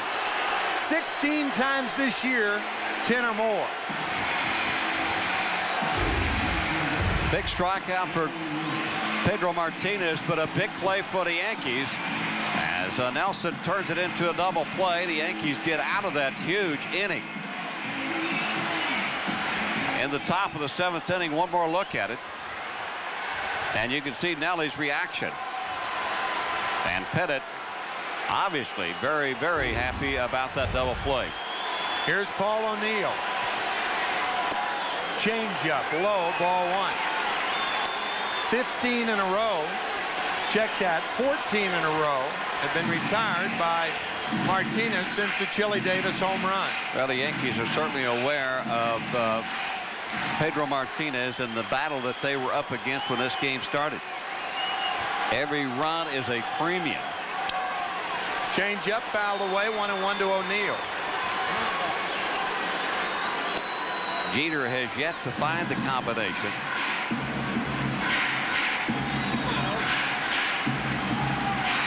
Martinez threw a 3-2 changeup to Chile Davis to get him. Now a 3-2 breaking ball to get Derek Jeter. It's 1-1 to O'Neill. Another changeup is low. 2 balls and 1 strike now to Paul O'Neill with Bernie Williams on deck. What a great ball game this is. I don't think the Yankees or the Red Sox thought it was going to be any other than what a great ball game that we're seeing right now with Pettitte and Martinez. Mike Stanley, the hitting star, 3 for 4, but he did ground into the 1-2-3 double play. But it was Stanley's 17th home run that put the Red Sox ahead in the 6th inning.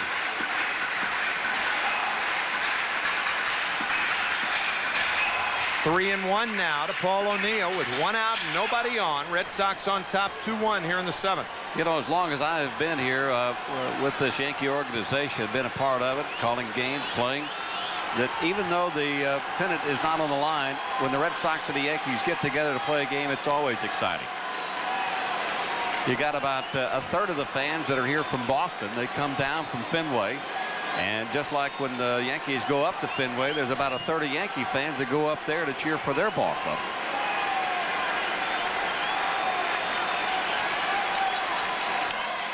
Breaking ball on a 3-1 count. You don't know what he's going to throw. 3-2 now to Paul O'Neill. All you know is that you better be ready.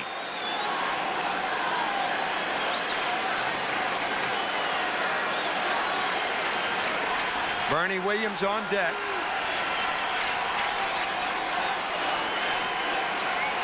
David Cohn will not be pitching in this Boston series. It will be Hideki Irabu tomorrow against Mark Portugal.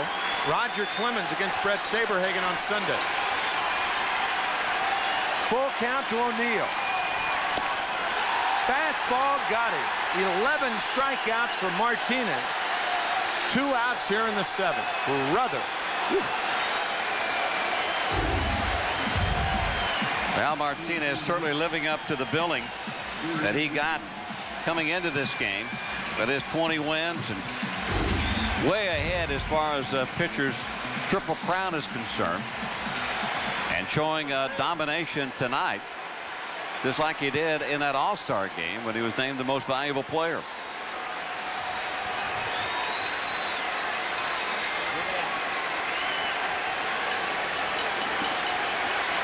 Bernie Williams now. Strike 1 to Williams.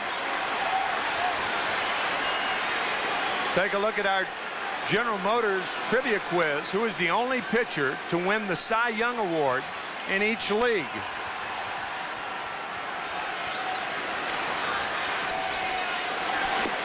Change up right on the black.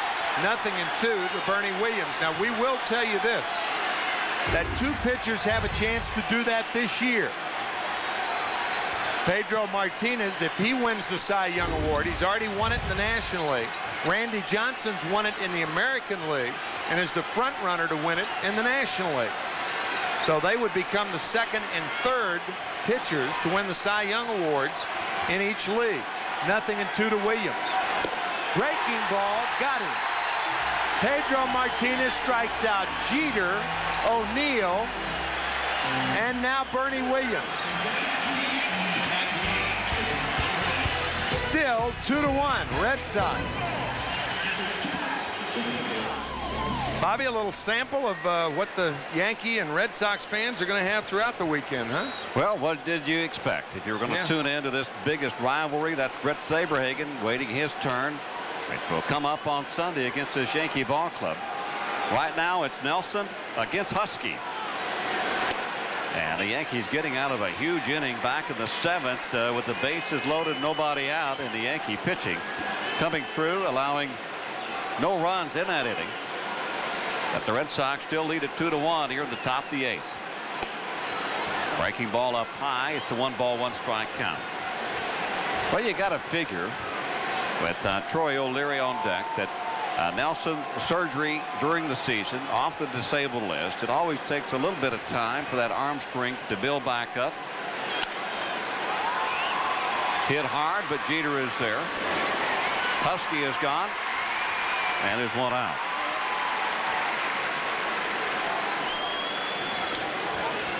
Well, we talked about the trivia quiz brought to you by General Motors. Who is the only pitcher to win the Cy Young Award in each league? And the answer is Gaylord Perry. He took Greece to the National League, and he took Greece and had it in the American League. And you're not talking about the Broadway play either. I'm talking about lard. That slicky, slimy, slippery stuff. Ew. What a job done by Jeff Nelson tonight. So pitching change here at Yankee Stadium, 1 out of the 8th, and we'll be back right after this. Job well done by Nelson, and Mike Stanton coming in here in the 8th. Well, that's the right-handed punch from the right side from Nelson. Now Joe Torre goes to his left-hander to try to punch a few out here, and he will face the left-handed batter Troy O'Leary. O'Leary 2 for 2, and those 2 hits came versus Andy Pettitte.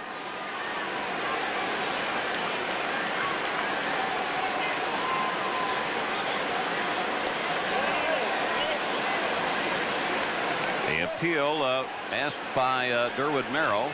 Derwood said no, he did not go around, so it's ball 1 on O'Leary. The Yankees with only 1 base hit. And the Yankee bullpen busy once again. Jason Grimsley leads one to believe that Mike Stanton would be facing only Troy O'Leary with the right-hander Damon Buford on deck. No way Jimmy Williams goes to a pinch hitter in these situations. He has his best defensive team on the field right now. Well hit into the gap, right center field. It will go all the way to the wall.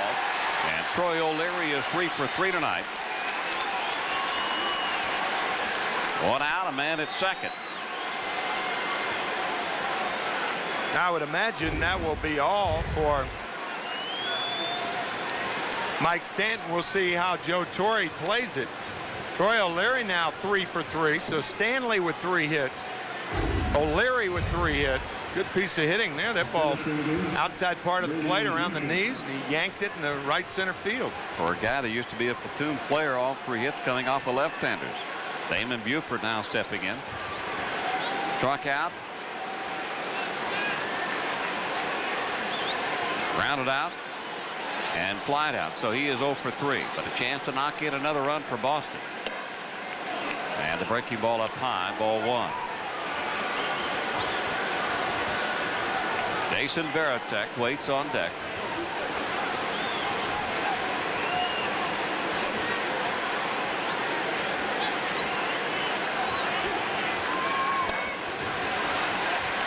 Bobby, I was reading that promo earlier in the inning promoting the Fox 5 game tomorrow in the zone starting at 12:30. And the reason I said arguably the fiercest rivalry in baseball, the St. Louis Cardinals and Chicago Cubs, a fierce rivalry. You had a piece of that when you played for the Cubs those 2 years. But I think what has happened because of the Sosa and McGuire home run races over the last couple of years, the Cardinals and the Cubs fans have mellowed toward one another. I don't think that would ever happen Yankees and Red Sox. I think that's the difference. But prior to last year, the way I saw it, the Cardinals-Cubs rivalry was at least as intense as the Yankees-Red Sox. But things have changed in Chicagoland and St. Louis land because of Mark McGuire and Sammy Sosa. Yeah, and the fact that they haven't, really been into the races in a long, long time, and now they've just focused their attention on the long ball and that race. Off-speed pitch swung on and missed, strike 3, so Buford is down and there's 2 men out. The splitter from Mike Stanton gets Damon Buford out of the strike zone down.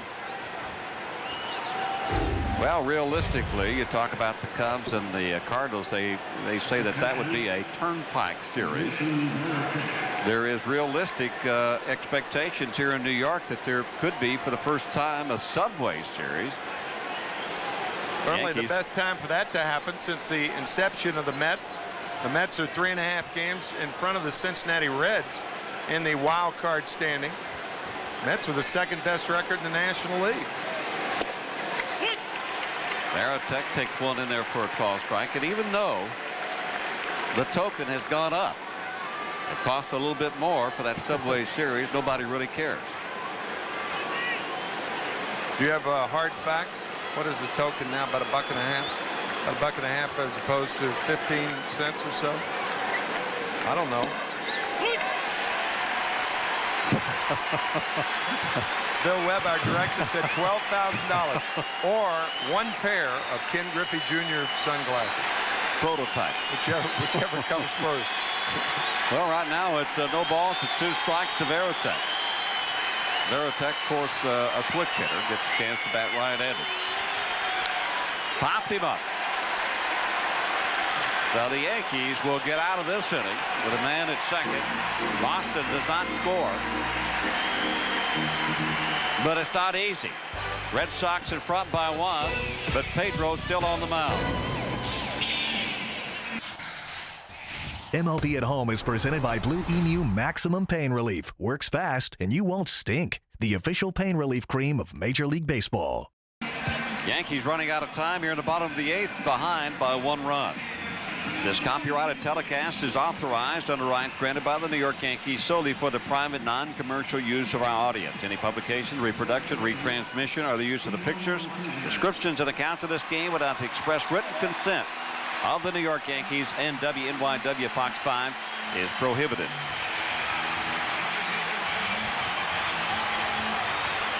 Valentino Martinez will step in versus Pedro Martinez. 12 strikeouts on the night for Pedro. Yankees with only 1 base hit, and did they make it count? It was a home run by Chile Davis back in the 2nd inning. And since that time, nobody has been on base.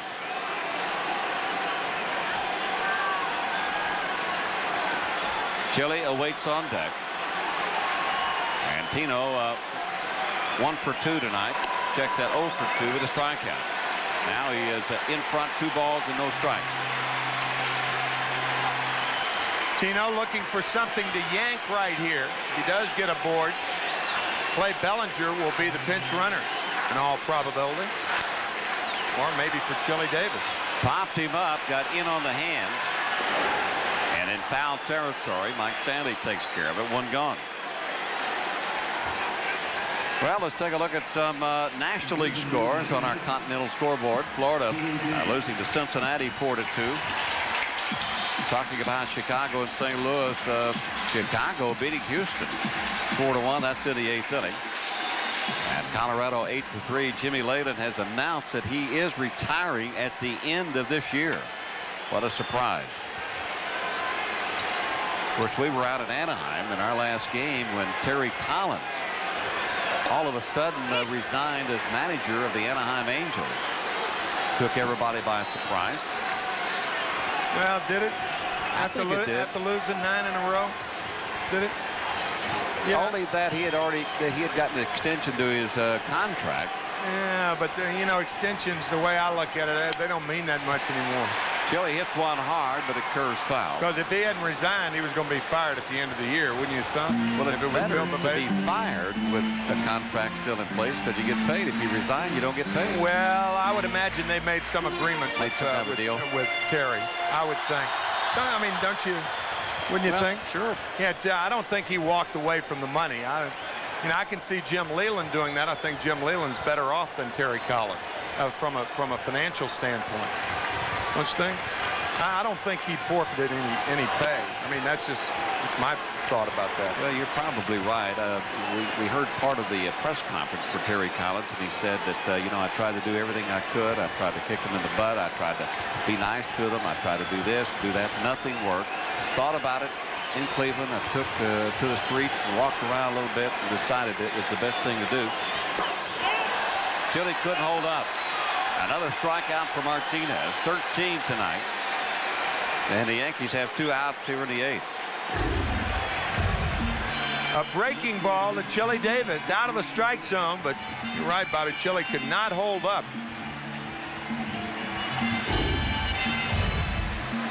That's what Pedro Martínez can do to you as a hitter, make you wave at one and look somewhat silly at times. 18 in a row. He's now retired. And Leday has struck out his only 2 times up against Pedro. 9 hits for Boston, only 1 for the Yankees.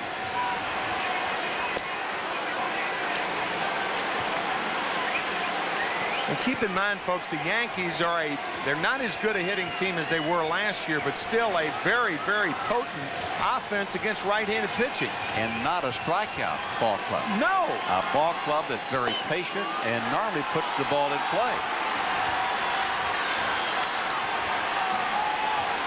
What a resume this guy has. My gosh.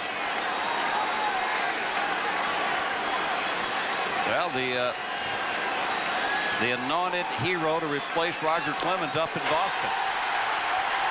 And he strikes out Leday for the 3rd time, and the 14th strikeout.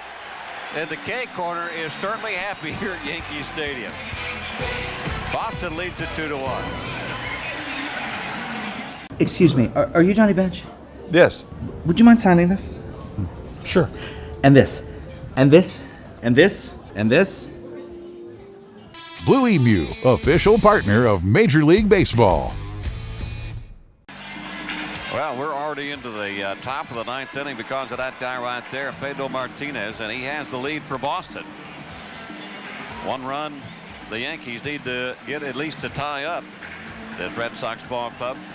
But remembering our good friend, our teammate, and a great player, Jim Catfish Hunter, who passed away yesterday, and the Yankees will wear that armband just underneath the number 5, which is in memory of Joe DiMaggio. So the armband being worn the rest of the year by this Yankee ball club in memory of Jim Catfish Hunter.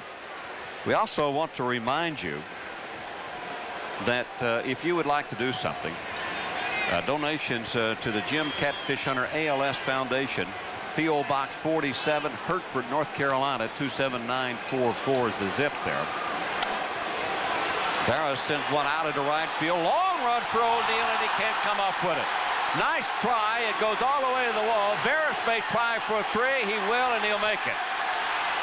A leadoff triple for the young third baseman. And O'Neill could be hurt.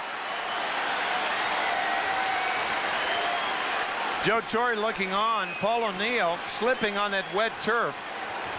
The field here at Yankee Stadium took a lot of rain over the last day and a half. Paul just out of his reach. Looked like he fell on his right elbow. The first major league triple for Wilton Barras. Boy, he's a good-looking hitter. Batted .281 with 11 home runs for the Trenton Thunder this year. It's about 65 miles from New York City. Only AA baseball. Yeah. Good-looking player. And now he gets a chance to enjoy what is known as a pennant race here in the American League. So the infield now will come in for New York as Offerman takes one in there for a call strike. Offerman 1 for 3.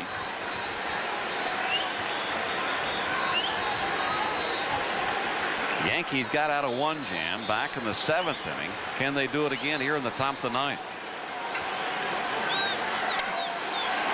Punched into right field, base hit. Veras will come on to score. Boston now leads it 3-1. Boy, you talk about serving a hit. Just kind of reached out and punched it. Now that's an infield drawn in hit right there. You don't have to do that much.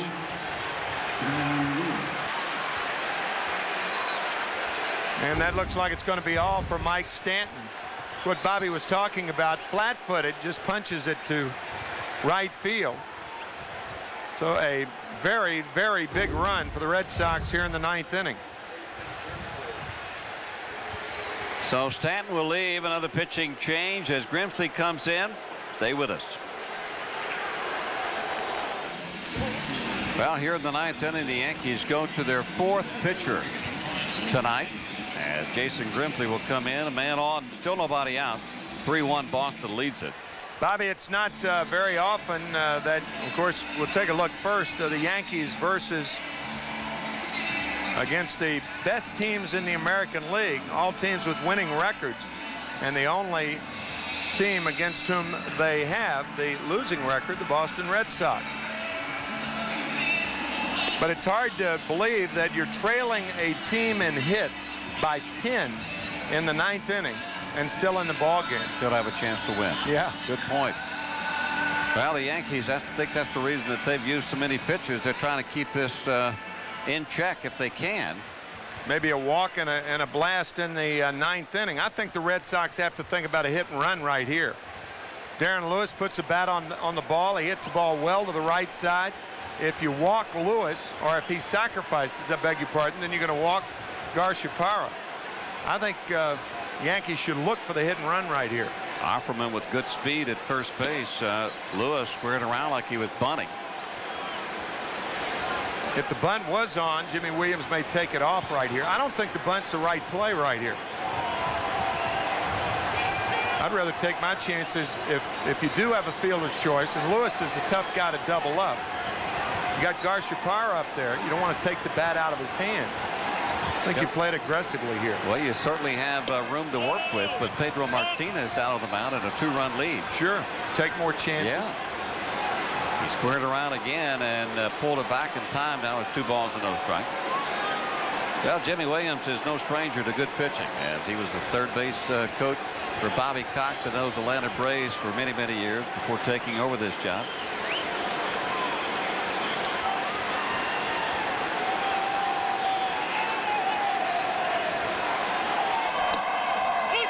That on the outside corner for a call strike. I don't think any American League team, including the Yankees, of course they couldn't meet the Boston Red Sox in the first round of the playoffs, but I guarantee you Texas and Cleveland, they don't want any part of Boston, not with Pedro Martínez starting twice in a 5-game series.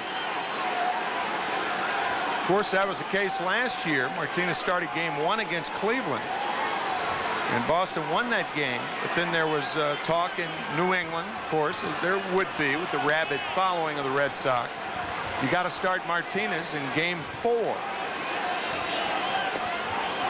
Down low and knocked down by Girardi. Jimmy Williams said, "That's not what I'm going to do." He said it very calmly and firmly. He started Pete Schurig in game 4 against Cleveland. Schurig pitched 5 2/3 inning of shutout ball, and Martínez never had a chance to pitch game 5 because Cleveland won it. Big David Justice double in the 8th inning against Tom Gordon. Yeah, really somewhat of a, after Pedro Martínez, somewhat of a question mark for the rest of the starters on this staff. I mean, you got Saberhagen, but you don't know how healthy he really is. Right, right. This could be 2. Up, slow roller, and so Jeter's only play is to throw out the runner at first base as Offerman moves into second.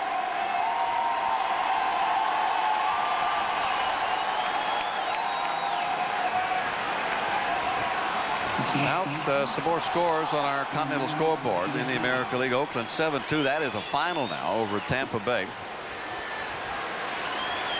And Toronto has now let Detroit tie it up in the 9th inning. And they're going to intentionally walk Garcia-Parra, which what you were talking about, Tim. Yeah, you almost have speculating to do that was definitely what was going to happen, even though he's 0 for 3. You got to put him on. Pitch to Mike Stanley, hope to get a ground ball, double play. Yeah, you almost have to do this. Even though Stanley has 3 hits, including a 2-run homer tonight, Garcia-Parra is the one guy that stands out, that can't add to the damage. Guy in scoring position, you almost have to do this.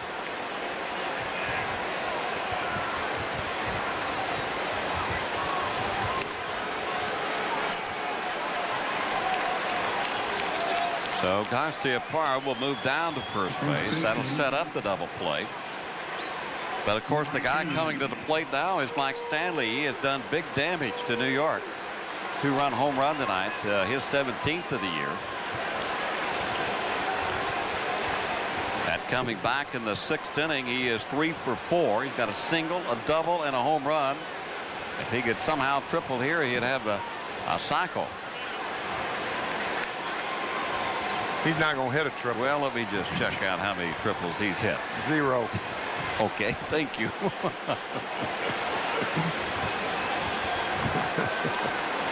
Stanley, not one of the speedsters. That's why I felt safe. Well, you always just go right out on the line. Yeah, right. Boy, I'm really out on a limb here. I mean, on a limb, not a line. Well, you went on a line. But it's another base hit for Stanley. Charging is Leday, and he charges it hard, so he'll hold Offerman at third base. Offerman had to hold up a moment or two to make sure Brocious couldn't catch that liner. Now Stanley with his 4th hit. That's exactly right. Had Offerman been running, of course, a lot of times, how many times have you seen it where the number of outs dictates whether you score or not? In this situation, if there are 2 outs, Offerman scores easily. But because there's 1 out, you have to hold up. You don't know where the ball is. So that little delay, and Jose had to stop at third base. Could be another break for the Yankees. As Husky steps in, the Yankees still looking for that double play ball. And Husky 0 for 4 tonight. Well, the pitch that Grimsley has, his bread and butter pitch, is that sinker ball. Husky with a lot of power the other way. That makes Yankee Stadium's right field very inviting to Butch Husky. I think he went a little bit too far. They asked Rocky Rowe once again, and he puts up the hand. Yes, he went too far, so it's strike 1. Big, strong power hitters have a tendency to check swing through the strike zone more than contact hitters. They have to start it earlier.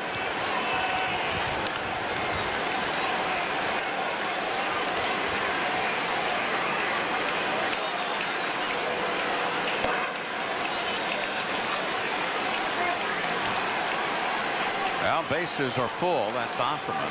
Garcia-Parra down at second. And Mike Stanley on at first. On deck is Troy O'Leary. Yankees aren't worried about O'Leary right now. They're worried about getting Husky to hit into a double play if they can. And a tapper, and it came back up and hit Husky. Now, sometimes that ball will come back up and hit you in the face. That may have been what happened to him.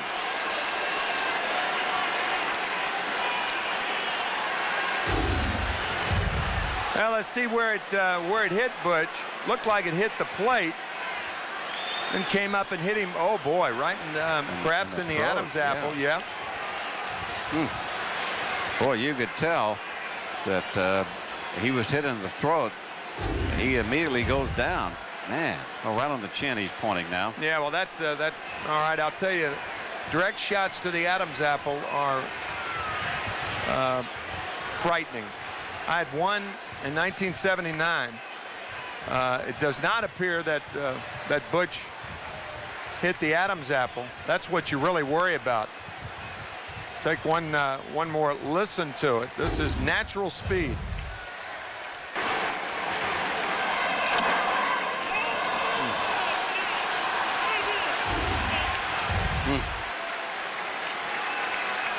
Partner taking a shot to the Adam's apple, especially from a catcher standpoint. That's, yeah, I had a blood clot on my vocal cords. My goodness.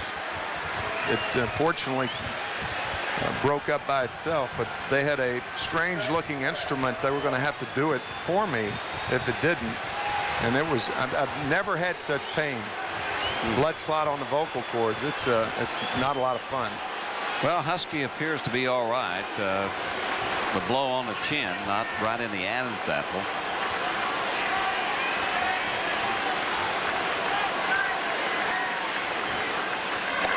Swing and a miss. Strike 3. So Husky is gone. That ball out of the strike zone. We're really diving out of the plate, or below the knees on the plate, actually. I don't think Grimsley threw anything above the knees. No, I don't think he threw a strike in that at bat. Yeah. That's a good point. Yeah. Even though Husky is gone, that brings up Troy O'Leary, the left-handed batter. He's 3 for 3. If the sinker is really sinking, you're just as effective against the left-hander as you are against the right-hander. Get him to swing over it like that, or try to pull a ball that's going down and away, hit it on the ground, beat into the ground towards home plate. If you're a hitter against a guy like Grimsley, you just have to raise your sights a little bit. And look to hit the ball the opposite way.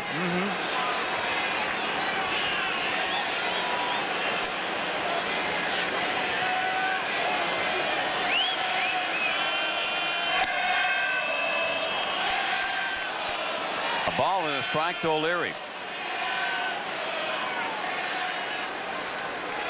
O'Leary has been known as a dead fastball hitter.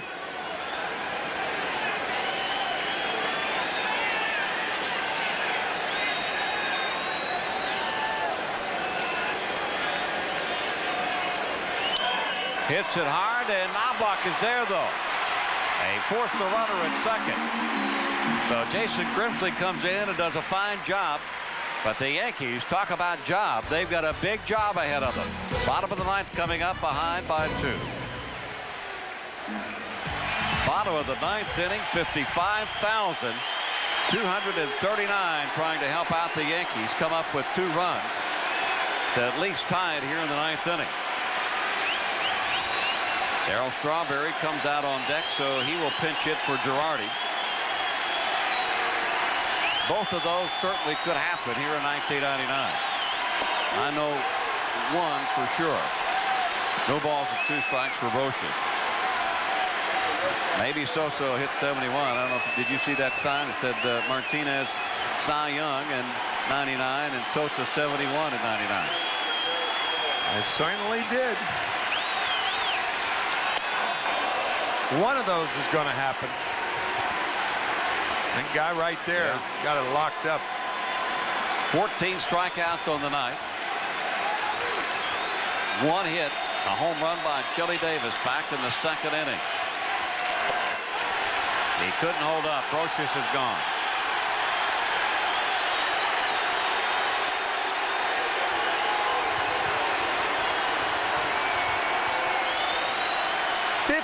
Strikeouts for the 6th time this year.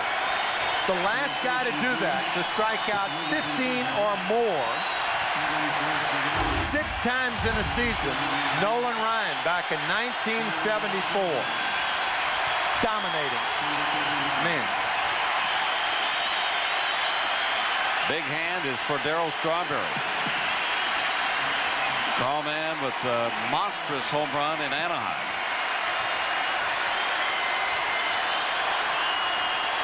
Yankees don't need a home run. They need a base runner right now.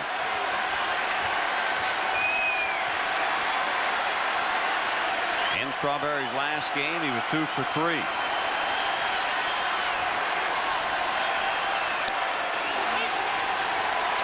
Ball and a strike.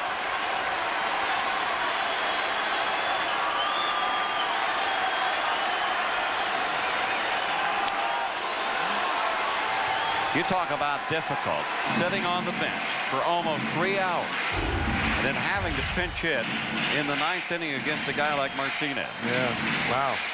And then hammering one off your left knee.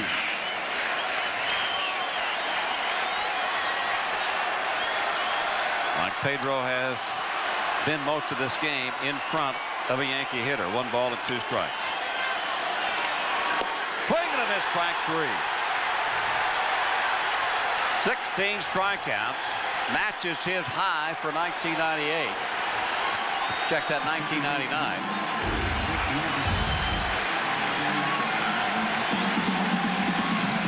There have been 2 dominating pitching performances at Yankee Stadium this year.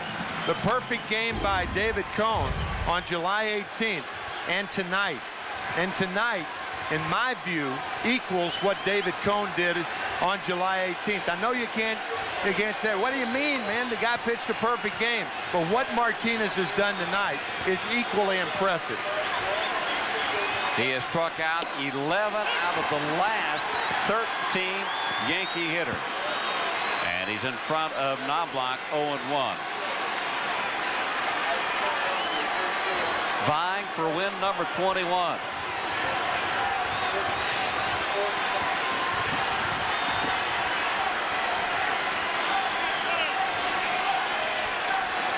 Two outs for New York here in the bottom of the 9th. Man, has this been impressive. Breaking ball just missing. That leaves the count up at 1-1.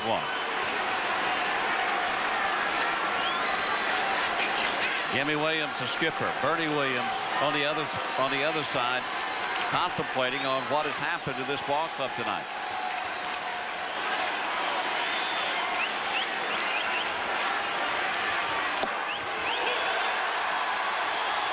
One ball, 2 strikes to Knobloch. Pedro Martinez has already matched the most strikeouts here at Yankee Stadium, 16. That's been done 4 times, including tonight. Every hitter has struck out at least 1 time versus Martinez, except for Knobloch.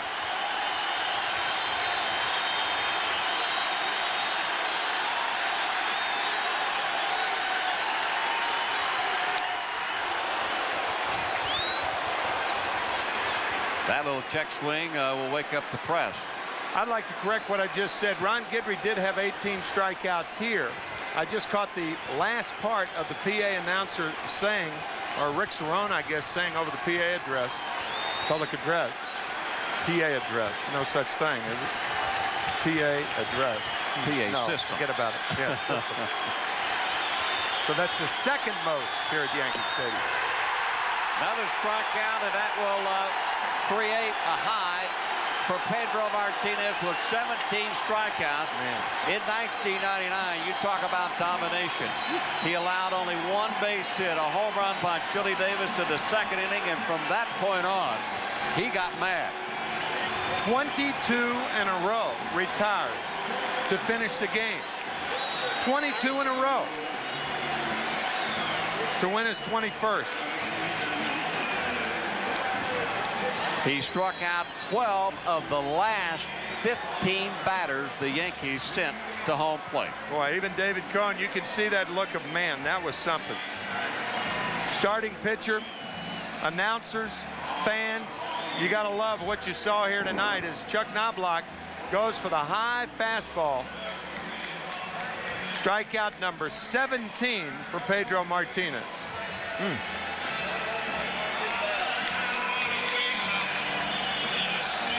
Win number 21 for Martinez as the Boston Red Sox shave off a game in this American League East. They're now behind the Yankees 5.5 with this win tonight. Let's take a look at tonight's red-hot connection, which occurred in the 7th inning. We talked about the strikeouts. You talk about impressive. Jeter there on the breaking ball. O'Neill on the fastball. And Bernie Williams on the breaking balls. He struck out the side. Woo. Tonight, I'm glad I didn't have a bat in my hand. Only a microphone. Me too. Well, once again, the final score, the Red Sox defeating the Yankees 3-1.